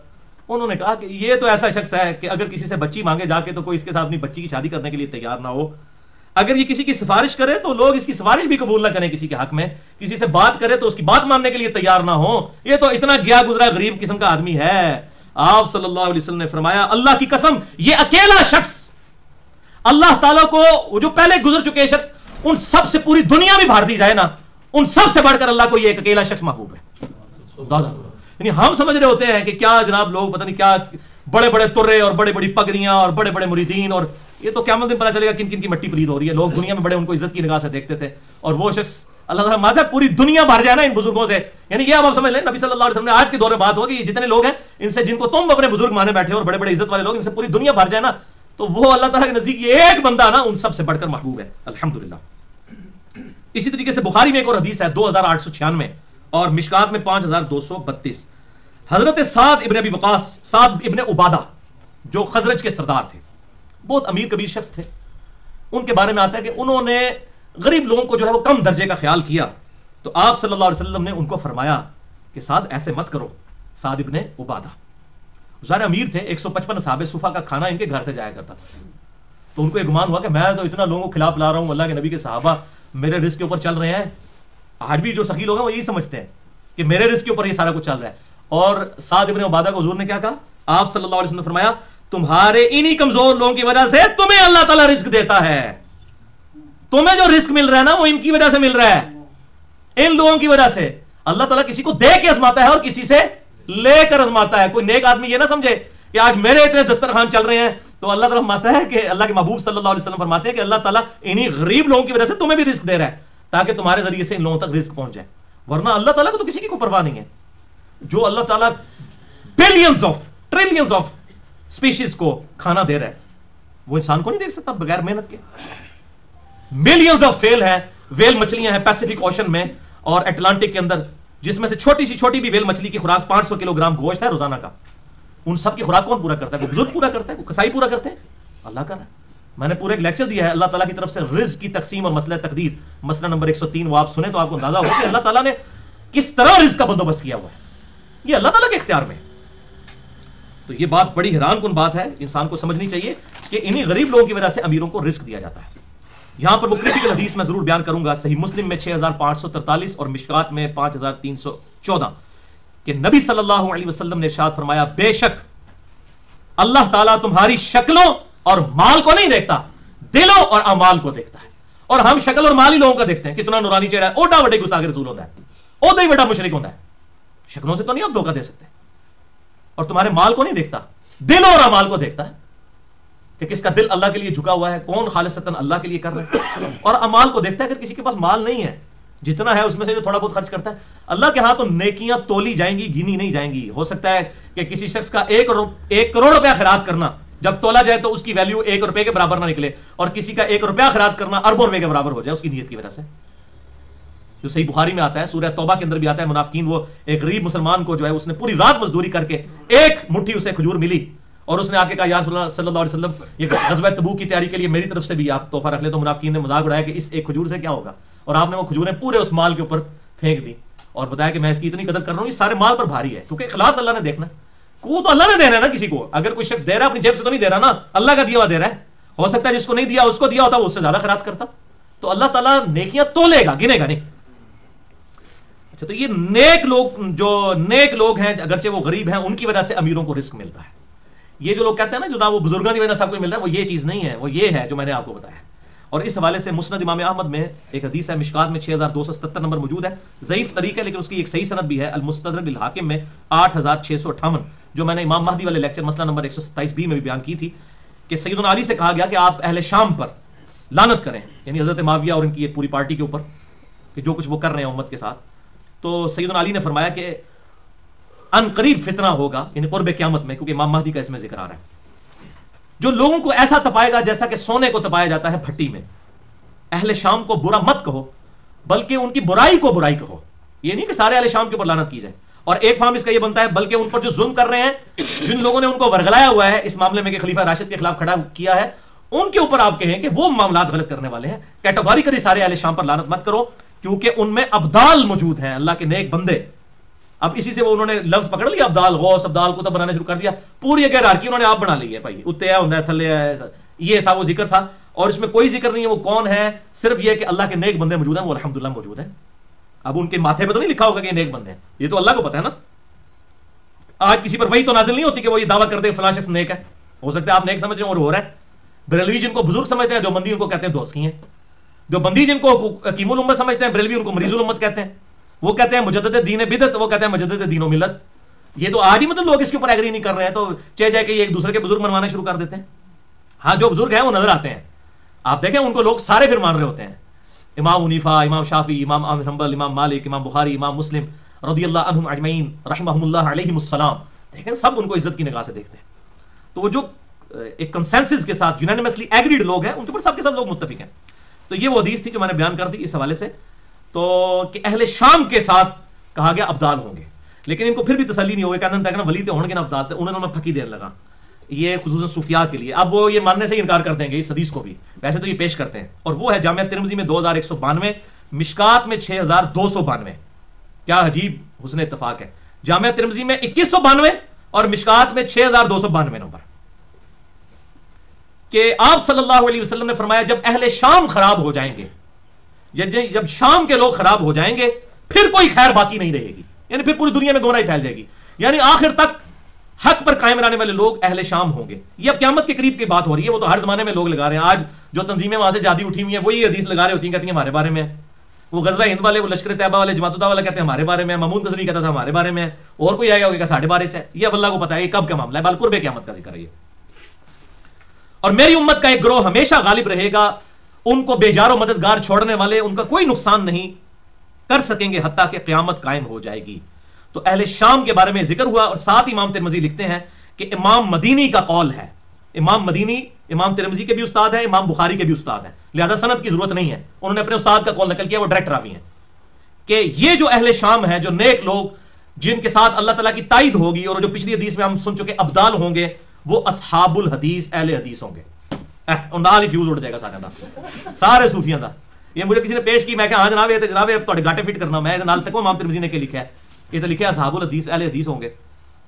اب اہل حدیث مراد نہیں کہ اس نے ٹائٹل لگا لیا اہل حدیث کا، مراد یہ کہ جو کتاب و سنت کے منہج پہ چلنے والے لوگ ہوں گے، جو کتاب و سنت کو حق ماننے والے ہوں گے، بزرگوں بابے والے نہیں بلکہ کتاب و سنت کو حق ماننے والے. ٹائٹل تو آپ دیکھ لیں آج تک، یعنی وہ کتاب و سنت کو بھی مانتے ہوں، کتاب و سنت کی بھی مانتے ہوں. ٹائٹل تو آج سب نے اپنے آپ کو سنی کہنا شروع کر دیا ہوا ہے. کوئی بھی گمراہ پھر کے اپنے آپ کو سنی کہتا ہے، سنی وہی ہوگا نا کہ جو کتاب و سنت پہ چلے گا، ورنہ تو نہیں ہوگا. سنی تو نہیں ہوگا، سن سنا کے سنی اور پڑھ پڑھا کے بک سنی، اس میں فرق ہے. کرامت کی چوتھی مثال صحیح بخاری 1010 مشکات 1509. انس بن مالک کہتے ہیں کہ جب سیدنا عمر کے دور میں قحط پڑ جاتا تو سیدنا عمر رضی اللہ تعالیٰ عنہ، مولا عمر علیہ السلام ورضی اللہ تعالیٰ عنہ، حضرت عباس ابن عبد المطلب آپ صلی اللہ علیہ وسلم کے چچا کو لے کر اللہ کے حضور پیش ہوتے اور کیا کہتے؟ اللہم انا کننا نتوسل الیک بنبینا، اے اللہ پہلے پہل تو ہم تیرے نبی کے ذریعے تیری طرف توسل اور وسیلہ اختیار کرتے تھے، یعنی وہ دعا کرتے تھے، ہم پہ بارش نازل ہوتی تھی. فتسقینا، تو ہم پر بارش نازل فرمایا کرتا تھا. وَإِنَّا نَتَوَسَّلُ إِلَيْكَ بِعَمِّ نَبِيِّنَا، اب ہم تیرے نبی کے چچا کے ذریعے تیری طرف متوجہ ہو رہے ہیں، ان کے ذریعے تجھ سے دعا مانگ رہے ہیں. یہ ہے صحیح وسیلہ شخصی. فسقنا، تو ہم پر بارش نازل فرما. انس بن مالک کہتے ہیں فوراً بارش شروع ہو جاتی. یہ کرامت تھی حضرت عباس ابن عبد المطلب کی کہ ان کی دعا کی برکت سے حضرت عمر کے دور میں بارش نازل ہو جایا کرتی تھی. اور یہی ہے صحیح وسیلہ شخصی، کسی نیک آدمی سے دعا کروانا.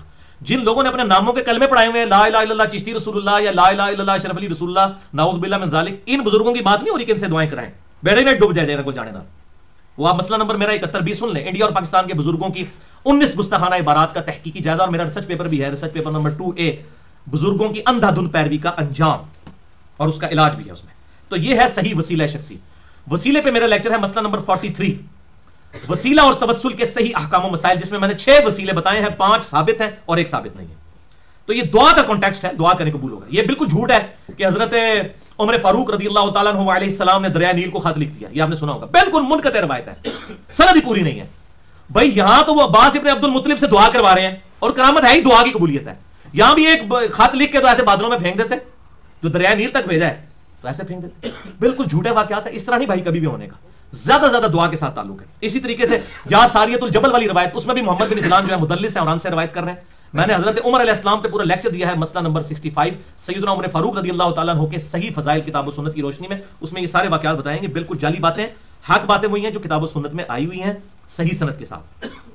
بل یہ صحیح ہے کہ صحیح بخاری میں حدیث ہے 1390 نمبر، جو میں نے حیات النبی والا اپنا لیکچر مسئلہ نمبر 5 جو ہے اس میں بیان کیا ہے کہ 63 سال کے بعد سیدنا عمر رضی اللہ تعالیٰ عنہ کی شہادت کے جب حجرے کی دیوار گری تو ایک پاؤں ظاہر ہوا، وہ حضرت عمر کا پاؤں ظاہر ہو گیا. 63 سال بعد تک ان کا جسم مبارک قبر میں سلامت تھا. یہ صحیح بخاری 1390 نمبر حدیث کے اندر موجود ہے. تو اس طرح ہو سکتا ہے کہ اللہ تعالیٰ کسی کا جسم سلامت بھی رکھے. لیکن یہاں کیا ہوتا ہے، وہ بریلوی کہتے ہیں ساڑھے بزرگوں کا جسم سلامت نکلا، وہ کہتے ہیں دیوبندی کہتے ہیں ہمارے بزرگوں کا نکلا، وہ اہل حدیث کہتے ہیں ہمارا نکلا. اچھا وہ سارے اپنے اپنے بیان کر رہے ہوتے ہیں، جب ان کو کہنا ان کا نکلا نہیں ہونا نہیں ہو سکتا، تو بھائی تو کیوں ہو سکتا ہے؟ تو یہ کوئی دلیل نہیں ہے. اس طریقے سے اگر دلیل کو بنانا شروع کر دے گا نا، اگر دلیل ہونا پھر سب کی مانے. اسی طریقے سے خواب میں زیارت ہوئی، وہ کہتے ہیں جی رائے والوں کو زیارت ہوئی کہ نبی صلی اللہ علیہ وسلم صحابہ سمیت رائے اجتماع میں آئے ہوئے تھے. وہ ملتان والی پارٹی کہتی ہے دعوت اسلامی والے کے ملتان آئے ہوئے تھے. آپ دونوں سے ایک دوسرے سے پوچھو، کہتے ہیں دو جھوٹے نے، وہ کہتے ہیں نو جھوٹے نے، کہتے ہیں دو صحیح کہتے ہیں، تجھے بھی جھوٹے ہو بھی جھوٹے. تو میں نے پورا لیکچر بھی اس پہ دے دیا، مسئلہ نمبر 6C کے نام سے، نبی صلی اللہ علیہ وسلم کی دیدار خواب کے بارے میں. یہ قیامت تک ممکن ہے، لیکن اس کے کچھ پروٹوکول ہیں، وہ میں نے بتائے ہیں. میں وہ سلفیوں والا بھی نظریہ نہیں رکھتا کہ کوئی دیکھ ہی نہیں سکتا صحابہ کے علاوہ. میں نے صحیح مسلم ابو داؤد سے ثابت کیا کہ تابعین تابعین نے بھی حضور کو خواب میں دیکھا ہے، اور محدثین نے صحیح مسلم کے اندر وہ خواب نقل کیے ہیں، باقاعدہ ابو داؤد کے اندر نقل کیے ہیں. یہ ممکن ہے. لیکن دوسری طرف جو ایکسٹریم ہے کہ وہ طاہر القادری صاحب کہتے ہیں نبی صلی اللہ علیہ وسلم نے مجھ سے ٹیکسی کا کرایہ مانگا اور میں نے کہا جناب تو میرا مان بڑھ میں تمہیں رکھاں گا اور تم سارا چٹا بٹا کھل چکا ہے. یہ بالکل جھوٹ ہے. اس طرح کے جو خواب ہیں یہ شیطانی خواب ہے. نبی صلی اللہ علیہ وسلم کو نہیں انہوں نے دیکھا. ہاں آپ جب اپنی شکل میں آئیں گے تو پھر شیطان نہیں آپ کی شکل میں آ سکتا، لیکن شیطان کسی دوسری شکل میں آ کے جھوٹ بول سکتا ہے. جھوٹ کیا، غلام احمد قادیانی کہتا تھا زندہ حالت میں کہ میں ذل محمد ہوں، نعوذ باللہ. وہ تو خود محمد کا ذل ہونے کا دعویٰ کرتا رہا صلی اللہ علیہ وسلم، نعوذ باللہ من ذالک. تو اس حوالے سے جسے شوق ہو تو وہ لیکچر دیکھ سکتا ہے. تو یہ ہے دعا کی قبولیت کا کانٹیکسٹ ہو سکتا ہے کہ وہ قبول کر لے اللہ تعالیٰ. اور اس پہ میں نے پورا لیکچر بھی دے دیا ہے. مسئلہ نمبر 3 دعا صرف اللہ ہی سے، اور میرا ریسرچ پیپر بھی ہے، ریسرچ پیپر نمبر 3 دعا صرف اللہ ہی سے، 2.25 گھنٹے کی گفتگو اور 4 پیجز کا یہ ریسرچ پیپر اہل سنت پاک.com پہ، جس میں نے ثابت کیا ہے کہ کوئی شخص کسی کے اندر جو ہے وہ اس طریقے سے اس سے غائب میں مدد کے لیے نہیں اس کو پکار سکتا. یہ بالکل باطل عقیدہ ہے. ہاں کسی نیک آدمی سامنے موجود ہے، اس سے جا کے دعا کروائیں. دعا میں بھی وہ بھی اللہ ہی کو پکارے گا، کسی غیر اللہ کو نہیں پکارے گا. اور وہ جو حدیث پیش کرتے ہیں وسیلہ اور توسل میں سنن ابن ماجہ کی اور ابو داؤد اور ترمذی کی، اس میں بھی الفاظ ہیں اللہ کے نبی میں آپ کے ذریعے سے اللہ کی طرف متوجہ ہوتا ہوں، اور اے اللہ میں تیرے نبی کے ذریعے سے تیری طرف متوجہ ہوتا ہوں، اور اے اللہ میرے نبی کی دعا میرے حق میں قبول فرما. اس میں آگے الفاظ ہی کھا جاتے ہیں. تو آپ صلی اللہ علیہ وسلم نے اس کے لیے دعا کی تو اس کی بنائی واپس آ گئی. وہ آپ مسئلہ نمبر 43 میں نے اس کو حدیث کو بیان کیا. بل یہاں پر ایک ضمن میں حدیث صحیح بخاری میں 6502 نمبر حدیث بڑی کریٹیکل حدیث ہے، جو اس ریسرچ پیپر دعا صرف اللہ ہی سے، اس میں بھی میں نے یہ لکھی ہے، مشکات میں 2266 ہے. آپ صلی اللہ علیہ وسلم نے فرمایا جس شخص نے میرے ولی کے ساتھ دشمنی کی، میرا اللہ تعالیٰ فرماتا ہے یہ حدیث قدسی ہے، جس شخص نے میرے ولی کے ساتھ دشمنی کی میرا اس کے خلاف اعلان جنگ. استغفر اللہ. یہ ولی سے مراد یہ بزرگ بابے نہ سمجھیے گا، جو واقعی اللہ تعالیٰ کے لیے کھڑا ہوا ہے، اس کی توحید کے لیے، اس کے نبی کی جو ہے وہ سنت کے لیے کھڑا ہوا ہے، نہ کہ اپنی عبادت کروانے کے لیے، اپنی پوجا کروانے کے لیے اور اپنے نذرانے بتوڑنے کے لیے. وہ نہیں، وہ واقعی جو اللہ کا ولی ہو اس کے خلاف دشمنی کی جائے تو میرا اعلان جنگ ہے. اللہ اکبر. پھر آپ صلی اللہ علیہ وسلم نے فرمایا کہ اللہ تعالیٰ فرماتا ہے کہ میرا بندہ میرا قرب کسی بھی چیز سے زیادہ نہیں حاصل کر سکتا جتنا قرب میرا فرائض میں پابندی سے حاصل کرتا ہے، اور پھر نوافل میں استقامت ایسی اختیار کرتا ہے کہ میرا وہ محبوب بن جاتا ہے اور میں اس سے محبت کرنا شروع کر دیتا ہوں، اور جب میں اس سے محبت کرتا ہوں تو میں اس کے کان بن جاتا ہوں جس سے وہ سنتا ہے، میں اس کی آنکھیں بن جاتا ہوں جس سے وہ دیکھتا ہے، میں اس کے ہاتھ بن جاتا ہوں جس سے وہ پکڑتا ہے، اور میں اس کے پاؤں بن جاتا ہوں جس سے وہ چلتا ہے. اور پھر جب وہ مجھ سے کوئی دعا کرتا ہے میں اس کی دعا قبول کرتا ہوں، اور جب کسی دشمن کے اگینسٹ مجھ سے پناہ طلب کرتا ہے میں اسے پناہ بھی عطا فرما. یہ نہیں کہ وہ خود خدا بن جاتا ہے، ورنہ تو اللہ سے کیوں مانگ رہا ہے. وہ یہ کہتا ہے نہیں وہ خدا کے ہاتھ بن جاتا ہے. نعوذ باللہ، یہ محاورتاً بات ہو رہی ہے کہ اس کا اوڑھنا بچھونا اللہ کی ذات بن جاتی ہے، یعنی اس کے ہاتھ پھر اللہ کی اطاعت میں اٹھتے ہیں، اس کی آنکھیں صرف اللہ کی اطاعت میں اٹھتی ہیں، اللہ کی نافرمانی میں نہیں اٹھتی. کیونکہ آگے الفاظ ہیں کہ جب مجھ سے مانگتا ہے میں عطا کرتا ہوں، اور جب کسی دشمن کے خلاف پناہ مانگتا ہے میں اسے عطا فرماتا ہوں. ورنہ حلولیہ کو تو کشف المحجوب میں خود علی بن عثمان اجویری نے کہا ہے کہ یہ جو وحدت الوجود کا یہ عقیدہ کہ اللہ انسان کے اندر حلول کر جاتا ہے، یہ تو عقیدہ ہی گمراہی پر مبنی ہے. مسئلہ نمبر 41 بھی میرا وحدت الوجود کے اوپر ریکارڈ ہے، اسماء و صفات کے مسئلے کے حوالے سے آپ دیکھ سکتے ہیں. اور اس میں آگے الفاظ ہیں کہ مجھے کبھی اتنا تردد نہیں ہوتا کسی کام کو کرنے میں. اب اللہ کو کوئی تردد ہو سکتا ہے؟ مگر یہ کہ جب مجھے اپنے کسی نیک بندے کی روح قبض کرنی پڑتی ہے تو میں بھی تردد کا شکار ہوتا ہوں. اللہ اکبر. کہ میرا بندہ اس کو ناگوار سمجھ رہا ہوتا ہے. ظاہر ہے جی موت تو کسی کو بھی پیاری نہیں ہے نا، موت کی تکلیف بھی ہے، پھر دنیا سے جانے کا تو کسی کا دل بھی نہیں کرتا. وہ نبی ہوتے ہیں، باقی تو انسان کی خواہش تو ہوتی ہے دنیا میں رہنے کی. ربنا آتنا فی الدنیا حسنہ وفی الآخرۃ حسنہ وقنا عذاب النار. یہ بری خواہش بھی نہیں ہے، اطاعت ہوگی اللہ کے لیے زیادہ نیکیاں اکٹھی کر سکتا ہے انسان، خواہش تو رکھتا ہے. تو اللہ تعالیٰ فرماتا ہے وہ موت کو ناگوار سمجھ رہا ہوتا ہے اور میں اس کو موت دینا چاہتا ہوں، کیونکہ موت تو میں نے لوگوں کے مقدر میں رکھی ہے، موت سے کسی کو چھٹکارا نہیں ہے. تو میں بھی تردد کا شکار ہوتا ہوں. اور پھر کیا ہوتا ہے وہ معاملہ اس وقت؟ پھر وہ آپ مسئلہ نمبر 117-20 سن لیں کس طریقے سے فرشتے آ کے استقبال کرتے ہیں، ریشمی رومال اس کی گردن کے نیچے رکھتے ہیں، ایسے پروٹوکول سے اس کی روح نکالتے ہیں کہ جیسے مشکیزے میں سے ایک قطرہ پانی کا نکلتا ہے، اس طریقے سے پروٹوکول کے ساتھ خوشبوؤں میں لپٹی ہوئی اس کی روح لے جاتے ہیں. الحمدللہ. اللہ تعالیٰ ہم سب کو ان میں شامل فرمائے اپنے نیک بندوں میں. اللہم من احییتہ منا فاحیہ علی الاسلام ومن توفیتہ منا فتوفہ علی الایمان. اللہم اجرنا من النار، اللہم اجرنا من النار، اللہم اجرنا من النار. کرامت کی 5ویں مثال. یہ آج بڑا انٹرسٹنگ، یقین کریں مجھے یعنی میں 2 گھنٹے بھی مزید اور بول سکتا ہوں جو یہ آج وضع آ رہا ہے اس لیکچر میں. یہ صحیح کرامتیں. 5ویں مثال صحیح بخاری سے 402، مسلم سے 6206، مشکات میں 6050 اور 6051. سیدنا عمر فاروق رضی اللہ تعالیٰ عنہ علیہ السلام کہتے ہیں میں نے 3 کاموں میں اپنے رب کی موافقت کی، یعنی 3 میں نے خواہشیں کی اللہ نے وہ پوری کر دی. بہت بڑی کرامت، دعا کی قبولیت. نمبر 1، میں نے نبی صلی اللہ علیہ وسلم سے خواہش کا اظہار کیا، اللہ کے رسول صلی اللہ علیہ وسلم آپ مقام ابراہیم کو اپنا مصلی کیوں نہیں بنا لیتے؟ تو اللہ تعالیٰ نے قرآن میں آیت سورۃ البقرہ میں نازل فرما دی وَاتَّخِذُوا مِن مَّقَامِ إِبْرَاهِيمَ مُصَلًّى. اے محبوب صلی اللہ علیہ وسلم ابراہیم علیہ السلام کے کھڑے ہونے کی جگہ کو اپنا مصلی بنا لیں. اللہ اکبر. دوسرا، اے اللہ کے رسول صلی اللہ علیہ وسلم اپنی بیویوں کو پردے کا حکم کیوں نہیں آپ دیتے؟ تو اللہ تعالیٰ نے سورۃ الاحزاب میں پردے کی آیات نازل فرما دی. اور نمبر 3، جب حضرت عائشہ اور حفصہ نے آپ صلی اللہ علیہ وسلم کے ساتھ مس بہیو کیا، سورۃ الاحزاب میں اس کا ذکر آتا ہے، تو میں نے اس وقت کہہ دیا کہ اللہ کے رسول آپ ان عورتوں کو چھوڑ بھی دیں، طلاق بھی دے دیں تو کیا فرق پڑتا ہے، اللہ تعالیٰ آپ کو اور اچھی عورتیں عطا فرمائے گا. تو اللہ تعالیٰ نے سورہ التحریم کے اندر وہ آیت بھی نازل فرما دی کہ اے نبی کی بیوی ہو، تم کیا سمجھتی ہو، ان کا تو مولا اللہ ہے، فرشتے ہیں، ایمان والے ہیں، اگر ہمارے نبی تمہیں عائشہ حفصہ چھوڑ بھی دیں، بخاری مسلم میں پوری ڈیٹیل آتی ہے، میں نے جدید جمشید والے لیکچر میں بتائی ہے مسئلہ نمبر 105 میں، تو ہم ان کو اور عورتیں دیں گے، روزے رکھنے والیاں، ذکر کرنے والیاں، کنواریاں، نیکوکار اور تابع فرمان اپنے خامدوں کی.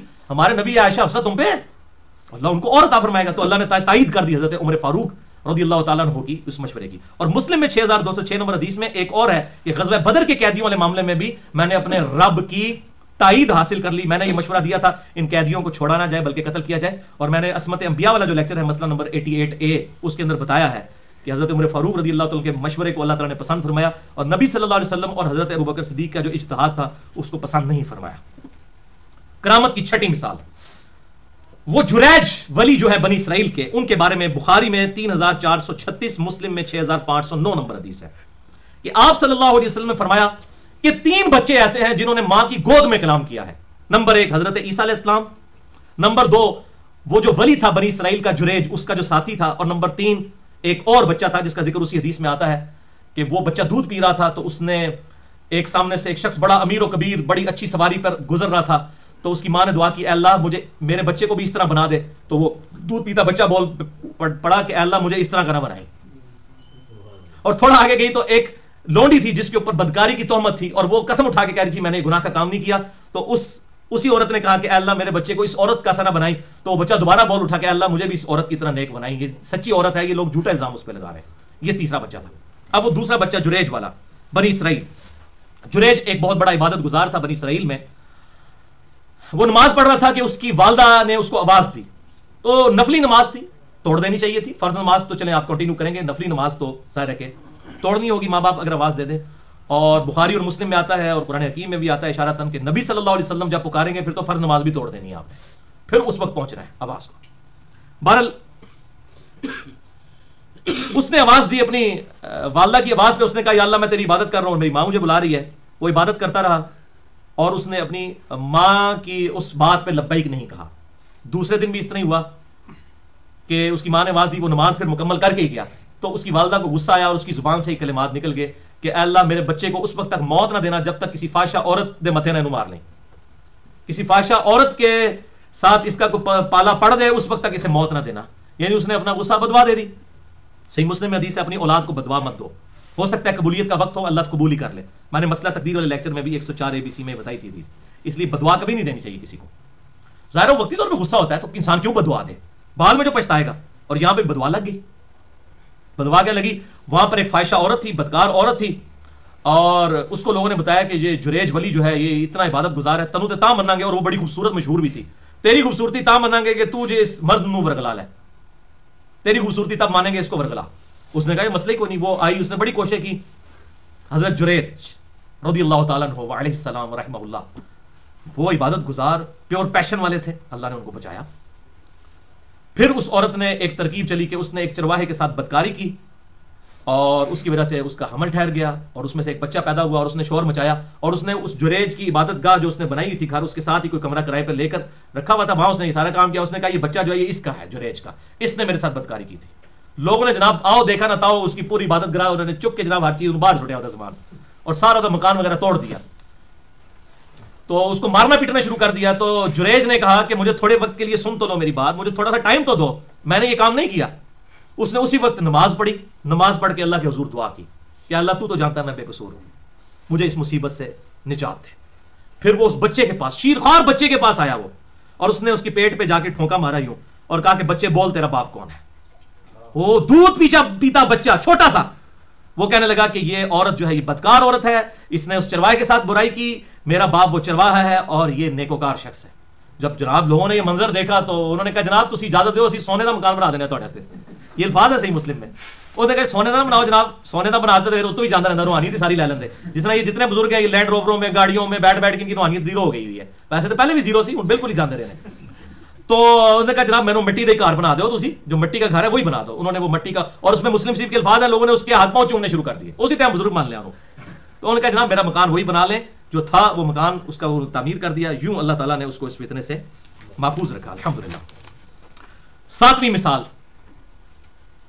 کرامت کی وہ اصحاب اخدود کا واقعہ ہے. ایک جادوگر ساحر اور ایک راہب اور ایک لڑکے کا، بڑا مشہور ہے. صحیح مسلم میں 7511، بالکل صحیح مسلم کے اینڈ پہ جا کے آتا ہے. اس حدیث کی باقاعدہ ہیڈنگ ہے اسی نام کے ساتھ کہ اگلے وقتوں میں ایک بادشاہ تھا، اس کا ایک بڑا قریبی جادوگر تھا. وہ بوڑھا ہو گیا. اس نے کہا جی میری موت کا وقت قریب آ گیا ہے، کوئی ایک لڑکا مجھے ایسا دو جسے میں ٹرین کر دوں جادو میں، تاکہ میں تو مر جاؤں گا، یہ آگے تمہارا سلسلہ چلاتا رہے گا، کوئی اپنا جانشین میں بنا جاؤں. تو ایک بڑا سمجھدار لڑکا بادشاہ نے جو ہے نا اس کے لیے مقرر کیا. وہ راہب کے پاس، وہ اس جادوگر کے پاس جا کے جادو سیکھا کرتا تھا. راستے میں ایک راہب بھی تھا عیسائی، اللہ والا کو نیک بندہ. اب اس امت میں تو رہبانیت اللہ نے منع کر دی ہے، یہ اس وقت کی بات ہو رہی بنی اسرائیل کی. تو وہ اس کے پاس بھی بیٹھتا تھا، اس کی باتیں بڑی اچھی اس کو لگتی تھی. جادوگر کے پاس جاتا تو جادوگر اسے مارتا تھا کہ تو اس راہب کے پاس نہ بیٹھا کر. اس نے آگے ایک دن راہب کو شکایت کی کہ میں تیری وجہ سے لیٹ ہو جاتا ہوں تو میرا دل تو کرتا ہے تیری باتیں سنوں لیکن جادوگر مجھے بڑا مارتا ہے, کوئی مجھے ترکیب بتا. تو اس نے کہا تو اس طرح کر کہ اب جادوگر کے پاس جائے تو نہ بتایا کرنا کہ میرے پاس آیا, تو اس سے یہ کہہ دیا کر کہ میں گھر سے لیٹ ہو گیا ہوں, اور جب تو میرے پاس بیٹھتا ہے گھر جانے سے پہلے تو گھر والوں کو بتایا کر کہ میں جادوگر کے پاس تھا اس لیے لیٹ ہو گیا ہوں. اس طرح کا جو جھوٹ بولنا ہے یہ جائز ہوتا ہے, اس کو کہتے ہیں تقیہ کرنا, جان بچانے کے لیے جھوٹ بولنا, جس پہ میں نے لیکچر بھی دیا ہے مسئلہ نمبر 123 تقیہ کے جواز کے اوپر.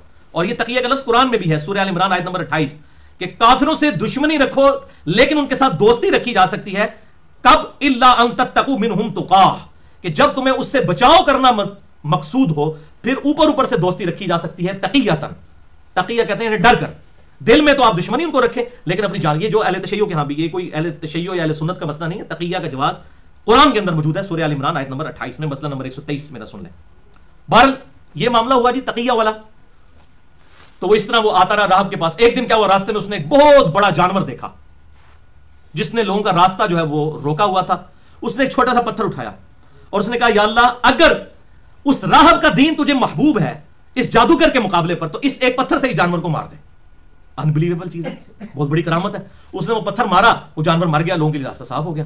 اب اس کو یقین ہو گیا کہ جادوگر باطل ہے اور راہب. اب وہ راہب کو اس نے آگے بتایا جناب کہ میرے سے تو یہ کرامت ظاہر ہو گئی ہے, میں نے دعا کی تھی قبول کر لی اللہ نے. تو راہب نے کہا کہ اب تجھے اللہ تعالیٰ آزمائش میں ڈالے گا, اب نہیں چھوڑے گا, تو اب آزمائش کے لیے تیار ہو جا. تو ایک بات کا خیال رکھنا, اگر تیرے پہ آزمائش ہے میرا نام نہیں کسی کے آگے لینا. اور وہی ہوا. لوگ اس کے پاس, مسلم شریف کے الفاظ ہے, اندھے اور کوڑی والے لوگ اس کے پاس آنا شروع ہوئے. وہ ان کے لیے دعا کرتا تھا اور پہلے شرط لگاتا تھا کہ میرے رب پر ایمان لاؤ, میں دعا کروں گا اللہ تمہیں دے دے گا, اور ان کی آنکھیں ٹھیک ہو جاتی تھی. اتنی بڑی کرامت اس کی دعا کی برکت سے. اس میں الفاظ ہے دعا کے, وہ یہ نہیں کہتا تھا میں کرتا ہوں, بلکہ اس میں الفاظ ہے میں کچھ نہیں کر سکتا, میں تو دعا کرتا ہوں میرا رب قبول کرتا ہے. کرتے کرتے جناب کیا ہوا, اس کی مشہوری ہو گئی. اسی دوران بادشاہ کا ایک بڑا قریبی وزیر تھا, اس کی آنکھیں بھی جاتی رہیں. اس کی جب آنکھیں جاتی رہیں اس کو ایسا مرض لاحق ہوا کہ اس کی آنکھیں جاتی رہیں. تو کسی نے بتایا کہ جی اس لڑکے کے پاس چلے جاؤ. اس لڑکے کے پاس گیا, اس نے کہا جی پہلی شرط میری ہے میرے رب پر ایمان لاؤ, میں تو کسی کو آنکھیں نہیں دے سکتا, دعا کروں گا اللہ کی مرضی قبول کرے نہ کرے, پہلی شرط ہے ایمان لے کر آؤ. وہ ایمان لے کر آیا تو اس کی بھی آنکھیں واپس آ گئیں. وہ بادشاہ کے پاس واپس آیا تو بادشاہ نے کہا یہ کیسے ہو سکتے ہیں آنکھیں واپس آ جائیں, تو یہ آنکھیں تجھے کس نے دی ہیں؟ اس نے نہیں کہا کہ بزرگانہ کرم ہے, اس نے کہا یہ اس نے دی ہیں جو تیرا بھی مالک ہے اور میرا بھی مالک ہے اللہ. اس نے کہا اچھا. اس نے اس کو مارنا شروع کیا. جب مارا تو اس نے اس لڑکے کا نام بتا دیا. اس لڑکے کو پکڑ کے لائے کہ اس کو مارنا شروع کیا. اس لڑکے سے راہب کو پکڑ لیا, راہب کے سر پہ آرا چلا کے اس کے 2 ٹکڑے کر دیے والعیاذ باللہ تعالی. اور لڑکے پہ بھی ظلم کرنا شروع کیا. بادشاہ نے پورے ایک سمجھ لے دستہ تیار کیا جس کو کہا کہ اس کو پہاڑ کے اوپر سے نیچے گراؤ تاکہ سب لوگ دیکھیں. وہ جب پہاڑ کی چوٹی پر پہنچے اللہ تعالیٰ کی طرف سے ایسا کوئی زلزلہ آیا کہ سب کے سب لوگوں گر پڑے, وہ لڑکا بچ گیا. پھر ایک اور دستہ تیار کیا کہ اسے جا کے دریا میں پھینک دو. دریا کے قریب پہنچے, ایسی آندھی آئی کہ دریا میں طوفان برپا ہو گیا. وہ لڑکا بچ گیا, وہ سب کے سب الٹ گئے اس میں. تو وہ پھر بادشاہ کے پاس لڑکا آیا. اس نے کہا اگر تو مجھے مارنا چاہتا ہے نا تو میں تجھے ایک طریقہ بتاتا ہوں, بڑے آسانی سے تو مجھے قتل کر سکتا ہے. مرتا کیا نہ کرتا, انہوں نے کہا جی دسو. انہوں نے کہا جی ایک ہی طریقہ ہے مجھے قتل کرنے کا, کہ تم جو ہے دنیا ساری اپنی رعایا کو اکٹھے کرو, عوام الناس کو, ایک سولی پہ مجھے لٹکاؤ اور بسم اللہ رب الغلام پڑھ کر تیر چلاؤ مجھ پہ, اللہ کے نام کے ساتھ جو رب ہے اس لڑکے کا, بسم اللہ رب الغلام, رب الغلام, بسم اللہ رب الغلام بنے گا کیونکہ بسم اللہ کے با کے نیچے زیر آ جائے گا, بسم اللہ رب الغلام. وہ پبلک اکٹھی کی, اس کو پتہ ہی نہیں تھا یہ کیا معاملہ ہو جائے گا, پبلک گاٹے فٹ ہو جائے گی. پبلک اکٹھی کی اور وہ اسی طرح ہوا. جیسے ہی تیر لگا وہ شہید ہوا تو پوری جتنے لوگ وہاں پر جمع تھے ان سب نے کہا کہ آمنا برب الغلام, ہم ایمان لائے اس غلام کے رب کے اوپر, جس کو اے بادشاہ تو قتل نہیں کروا سکا, یہ اللہ کے نام پر قتل ہوا ہے تو قتل ہوا ہے, ورنہ تو اسے قتل نہیں کر سکا. ہم اس اللہ پر ایمان لائے. ان کا ایمان اس لیول پہ پہنچ گیا. اور یہ بھی حضرت عیسیٰ علیہ السلام کے کوئی تابعین یا تبع تابعین تھے یہ لوگ, اور ان کا ذکر قرآن حکیم میں اصحاب الاخدود کے نام سے پارہ نمبر 30 سورۃ البروج میں موجود ہے. پھر اس بادشاہ نے خندقیں کھدوا کے ان سب کے سب لوگوں کو آگ میں جلا دیا زندہ. اور اس وقت ایک عورت تھی جس کو وہ آگ میں جلانے لگے, اور اس نے آگ میں جاتے وقت تردد کیا, تو اس کا بھی ایک بچہ تھا, وہ بول اٹھا کہ ماں تو حق پر ہے, اس بچے کا دین حق پر ہے, تو کیوں گھبراتی ہے, آگے تو جنت ہی جنت ہے. تو یہ اس میں یہ نہیں ہے کہ وہ شیر خار تھا یا بر لے کے چھوٹا بچہ تھا, ورنہ یہ چوتھا بچہ آپ سمجھ لیں کہ جو ماں کی گود میں بول اٹھا. اور الحمدللہ یہ معاملہ بالکل کلیئر ہوا اس حوالے سے کہ اللہ تبارک و تعالیٰ نے جو ہے وہ اس بچے کی اس برکت سے جو ہے اس دین کو وہاں پر پھیلایا الحمدللہ. 8ویں کرامت کی مثال دلائل النبوہ امام بھیکی کی کتاب میں انٹرنیشنل نمبر کے مطابق 2393 ہے. دلائل النبوہ امام بھیکی کی کتاب میں سیدنا انس ابن مالک کہتے ہیں رضی اللہ تعالی عنہ کہ ان کے بارے میں آتا ہے دلائل النبوہ میں کہ ان کی زمین جو ہے وہ خشک سالی کا شکار ہو گئی. ان کے کسان نے آگے کہا کہ حضرت اپنی زمین کا کوئی بندوبست کر لیں, قحط پڑی ہے, اس سال کوئی فصل نہیں ہوگی, پانی کا بندوبست کریں, بارشیں بھی نہیں ہوئی ہیں تو اس دفعہ تو بھوکے ہی مریں گے. تو حضرت انس ابن مالک اپنے گھر سے نکلے, کھلے میدان میں اپنی زمین پہ گئے, 2 نفل پڑھے, اللہ کے حضور دعا کی, اے اللہ بارش نازل فرما, تیرے خزانے میں تو کوئی کمی نہیں ہے. دعا کر کے گھر واپس آئے اور اپنے غلام کو کہا کہ جا کے دیکھ بارش ہوئی ہے کہ نہیں ہوئی. اندازہ کرو کانفیڈنس لیول تک ہو, دعا کر کے کہتے تک بارش ہوئی ہے کہ نہیں ہوئی. وہ کہتا ہے کہ جب میں وہاں پہنچا تو میں نے دیکھا اچانک کالے بادل نمودار ہوئے, دور دور تک بارش کی کوئی امید نہیں تھی, اور وہ کالے بادل صرف اس زمین پر نمودار ہوئے, صرف حضرت انس ابن مالک کی زمین پر بارش برسا کے وہ بادل واپس چلے گئے. الحمدللہ, یہ بہت بڑی کرامت ہے, حادثہ نہیں تھا ورنہ سب پر ہوتی, صرف اس زمین کے اوپر ہوئی. الحمدللہ. اب آخری 2 مثالیں جو ہیں وہ ہیں بد دعاؤں سے ریلیٹڈ, اللہ کے نیک بندوں کی جو بد دعائیں لگ جایا کرتی ہیں. اور یہ نیک بندے, آپ آج کل کے کوئی نیک بندے نہ سمجھیے گا, یہ صحابہ ہی ہیں دونوں. اور ڈیفینیٹلی صحابہ کوئی نیک کہا جا سکتا ہے, باقیوں کے بارے میں ہم کنفرمیشن کیا کریں, ایک کے بزرگ ہوتے ہیں, دوسرے گستاخ رسول یا مشرک ہوتے ہیں. یہ 9ویں مثال, سیکنڈ لاسٹ آج کی کرامت کی 9ویں مثال صحیح بخاری میں انٹرنیشنل نمبر کے مطابق 3198, صحیح مسلم میں 4133 اور 4134, مشکات میں 5953. سیدنا عمر فاروق رضی اللہ تعالیٰ عنہ کے بہنوئی تھے سعید ابن زید بن عمر بن نفیل. یہ وہی سعید ابن زید ہیں کہ جن کے سامنے جب مغیرہ ابن شعبہ نے حضرت معاویہ کے سامنے حضرت علی پہ لعنت کروائی, ابو داؤد میں 4648 اور سنن نسائی الکبریٰ میں 8208 نمبر حدیث ہے. یہی سعید ہیں جنہوں نے اشرم مبشرہ والی حدیث سنا کر معاویہ اور مغیرہ ابن شعبہ رضی اللہ تعالیٰ عنہما کو حضرت علی پر لعنت کرنے سے روکا. یہ وہی سعید ابن زید ہیں. ان پر ایک عورت تھی, اس نے مقدمہ کیا, اس عورت کا نام تھا اروا بنت اوس. مقدمہ کیا مروان بن حکم کی عدالت میں کہ سعید ابن زید نے میری زمین ہتھیا لی ہے. تو مروان نے ان کو عدالت میں بلوایا. سعید ابن زید نے کہا کہ یہ کیسے ہو سکتا ہے کہ میں کسی کی زمین دباؤں, اس کے بعد کہ میں نے رسول اللہ صلی اللہ علیہ وسلم سے یہ بات خود سنی ہے کہ آپ صلی اللہ علیہ وسلم نے فرمایا جس شخص نے کسی کی ایک بالش زمین بھی دبائی تو 7 زمینوں کا توق اس کے گلے میں ڈالا جائے گا قیامت والے دن. جب میں نے رسول اللہ صلی اللہ علیہ وسلم سے یہ بات خود سن رکھی ہے, میں کسی کی زمین پہ کیسے قبضہ کر سکتا ہوں؟ ایک بالش, یہاں پراپرٹی ڈیلر کیا کرتے ہیں, پوری زمینیں اور پلاٹ غائب کر جاتے ہیں. ایک بالش زمین قبضہ کرنے پر 7 زمینوں کا توق اس کے گلے پہ ڈالا جائے گا, اور بخاری اور مسلم دونوں میں یہ حدیث موجود ہے. تو مروان بن حکم نے کہا کہ بس صحابی رسول آپ کا اتنا کہہ دینا ہی کافی ہے. لیکن حضرت سعید ابن زید کی وہاں تسلی نہیں ہوئی. انہوں نے کہا اللہ اگر یہ عورت جھوٹی ہے تو اس کو اس وقت تک موت نہ دینا جب تک یہ اندھی نہ ہو جائے, اور اسے اپنی زمین میں ہی موت دینا, لوگ دیکھیں اس کا حشر. اور بخاری اور مسلم کے الفاظ ہیں کہ مرنے سے پہلے وہ اندھی ہو گئی, مدینے کی دیواروں کو ٹٹولتی تھی وہ, اور وہاں پھرتی تھی اور کہتی تھی مجھے سعید کی بددعا لگی. اور اسی طریقے سے ایک دن پھر رہی تھی کہ اپنی اسی جگہ پر جہاں پر اس نے مقدمہ قائم کیا تھا ایک کنواں تھا جس میں گری اور اوندے منہ گر کے وہیں پر مر گئی اور وہی اس کی قبر بنی. بولے اعوذ باللہ تعالی. اور یہ ایک زندہ کرامت تھی. اس حوالے سے سعید ابن زید رضی اللہ تعالی عنہ کی دعا قبول ہوئی جو بددعا تھی. اب کرامت کی 10ویں اور آخری مثال آج کی, المستدرک للحاکم میں صحیح سند کے ساتھ 6121 ہے. امام حاکم نے بھی صحیح کہا, امام ذہبی نے بھی موافقت کی ہے, اور یہ ہمارے ریسرچ پیپر نمبر 5B پر 41 نمبر حدیث یہ لکھی ہوئی ہے. بڑی اہم حدیث ہے. کہ سیدنا قیس بن ابو حازم تابعی رحمہ اللہ کہتے ہیں کہ میں مدینہ شریف کے بازار میں گھوم رہا تھا کہ میں ایک ایسی جگہ پر پہنچا کہ جس کو احجار زیت کہا کرتے تھے. وہ مدینے کا بازار تھا. میں نے دیکھا کہ وہاں ایک شخص گھوڑ سوار ہے جو اپنے گھوڑے پر بیٹھا ہوا ہے اور اس کے گرد مجمع لگا ہوا ہے, اور وہ سیدنا علی ابن ابی طالب کو گالیاں بک رہا ہے. وَلِعَاذُ بِاللَّهِ تَعَالَى. یہ حضرت معاویہ کے دور میں پتہ ہے سب و شتم کا معاملہ ہوتا تھا. اب مجمع اس کے گرد لگا ہوا ہے اور وہ گالیاں بکا جا رہا ہے, کوئی اس کو روک نہیں رہا. سعد ابن ابی وقاص عشرہ مبشرہ میں سے وہاں سے گزر رہے تھے. انہوں نے لوگوں سے پوچھا کہ مجمع کیسا ہے. لوگوں نے کہا کہ یہ وہ گھوڑ سوار جو ہے یہ حضرت علی کو گالیاں نکال رہا ہے. تو حضرت سعد ابن ابی وقاص مجمع چیرتے ہوئے آگے کے لوگوں نے ان کے احترام میں راستہ کھول دیا اور سیدھے اس گھوڑ سوار کے پاس پہنچے. اللہ اکبر. پھر اس شخص سے کہا کہ تو کس بنیاد پر سیدنا علی ابن ابی طالب پر لعنت بک رہا ہے, کیا دلیل ہے تیرے پاس حضرت علی پر گالیاں بکنے کی؟ اور پھر اس سے کہا اے گستاخ مجھے بتا کیا علی وہ شخص نہیں ہے جس نے سب سے پہلے اسلام قبول کیا تھا؟ مجھے بتا کیا علی ابن ابی طالب کیا وہ پہلا شخص نہیں ہے جس نے سب سے پہلے رسول اللہ کے ساتھ نماز پڑھی تھی؟ اس وقت کوئی اور بندہ مسلمان نہیں تھا. کیا علی ابن ابی طالب دنیا سے سب سے زیادہ بے رغبت اور زاہد شخص نہیں تھا, دنیا کو طلاقیں دینے والا؟ اور دنیا داری سے دور بھاگنے والا زاہد شخص نہیں تھا؟ کیا حضرت علی رضی اللہ تعالیٰ عنہ نبی صلی اللہ علیہ وسلم کے اصحاب میں سب سے بڑھ کر علم والی شخصیت نہیں تھے؟ پھر سعد بن ابی وقاص حضرت علی کے فضائل سناتے رہے، راوی کہتے ہیں اتنے فضائل سنائے اور اینڈ پر جا کر کہا کہ بتا کیا علی ابن ابی طالب رسول اللہ کا داماد نہیں تھا فاطمہ کے شوہر ہونے کی وجہ سے؟ کیا علی ابن ابی طالب رسول اللہ صلی اللہ علیہ وسلم کا جھنڈا نہیں اٹھایا کرتا تھا جنگوں کے اندر آگے آگے؟ تو اس علی کے اوپر لعنت کر رہا ہے، وَلِعَاذُ بِاللَّهِ تعالی۔ پھر سعد ابن ابی وقاص نے اپنے دونوں ہاتھ بلند کر کے قبلہ رخ اپنے چہرے کو کر کہا، اے اللہ یہ گھوڑ سوار شخص تیرے ولیوں میں سے ایک ولی پر گالیاں بک رہا ہے، اپنی قدرت کا کرشمہ اسی وقت دکھا اور اس کو یہاں پر تباہ و برباد کر دے۔ ابھی مجمع بکھرا نہیں تھا، کیس صحابی کہتے ہیں کہ ہم نے اپنی آنکھوں سے دیکھا اس کا گھوڑا بتکا اور اس گھوڑے نے اس کو ایک پتھر پر پٹک دیا، اس کا بھیجا وہیں پر نکل گیا دماغ اور وہیں پر وہ قتل ہو گیا، گھوڑے نے اسے مار دیا۔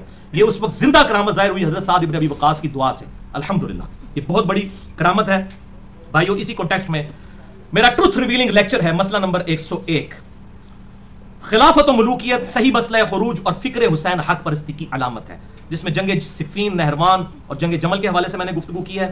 میرے دو ریسرچ پیپر ہیں، ریسرچ پیپر نمبر 5A رافضیت، ناسبیت اور یزیدیت کا تحقیقی جائزہ، اور دوسرا ہے 5B واقعہ کربلا کا حقیقی پس منظر 72 صحیح الاسناد حدیث کی روشنی میں، جس میں 150 طریق میں نے جمع کیے ہیں اہل سنت پاک.com پر، اہل سنت کی کتابوں سے، عربی میں بھی ہے، اردو میں بھی ہے، اور اب انگلش اور ہندی میں بھی اس کا ترجمہ ہو رہا ہے، عنقریب اہل سنت پاک.com پہ آپ کو مل جائے گا، وہ آپ ضرور پڑھیں تاکہ آپ کو یہ حقیقت پتہ چلے۔ اللہ تعالیٰ سے دعا ہے جو حق بات میں نے کہی اللہ تعالیٰ ہمارے دلوں میں راسخ فرمائے، اگر جس بات میں میرے منہ سے کوئی بات نکل گئی تو اللہ تعالیٰ ہمارے دلوں سے معاف کر دے، ہمیں کتاب و سنت کی تعلیمات پر عمل کر کے دوسرے بھائیوں تک پہنچانے کی توفیق عطا فرمائے۔ سبحانک اللہم و بحمدک، اشہد ان لا الہ الا انت، استغفرک و اتوب الیک، وما علینا الا البلاغ المبین۔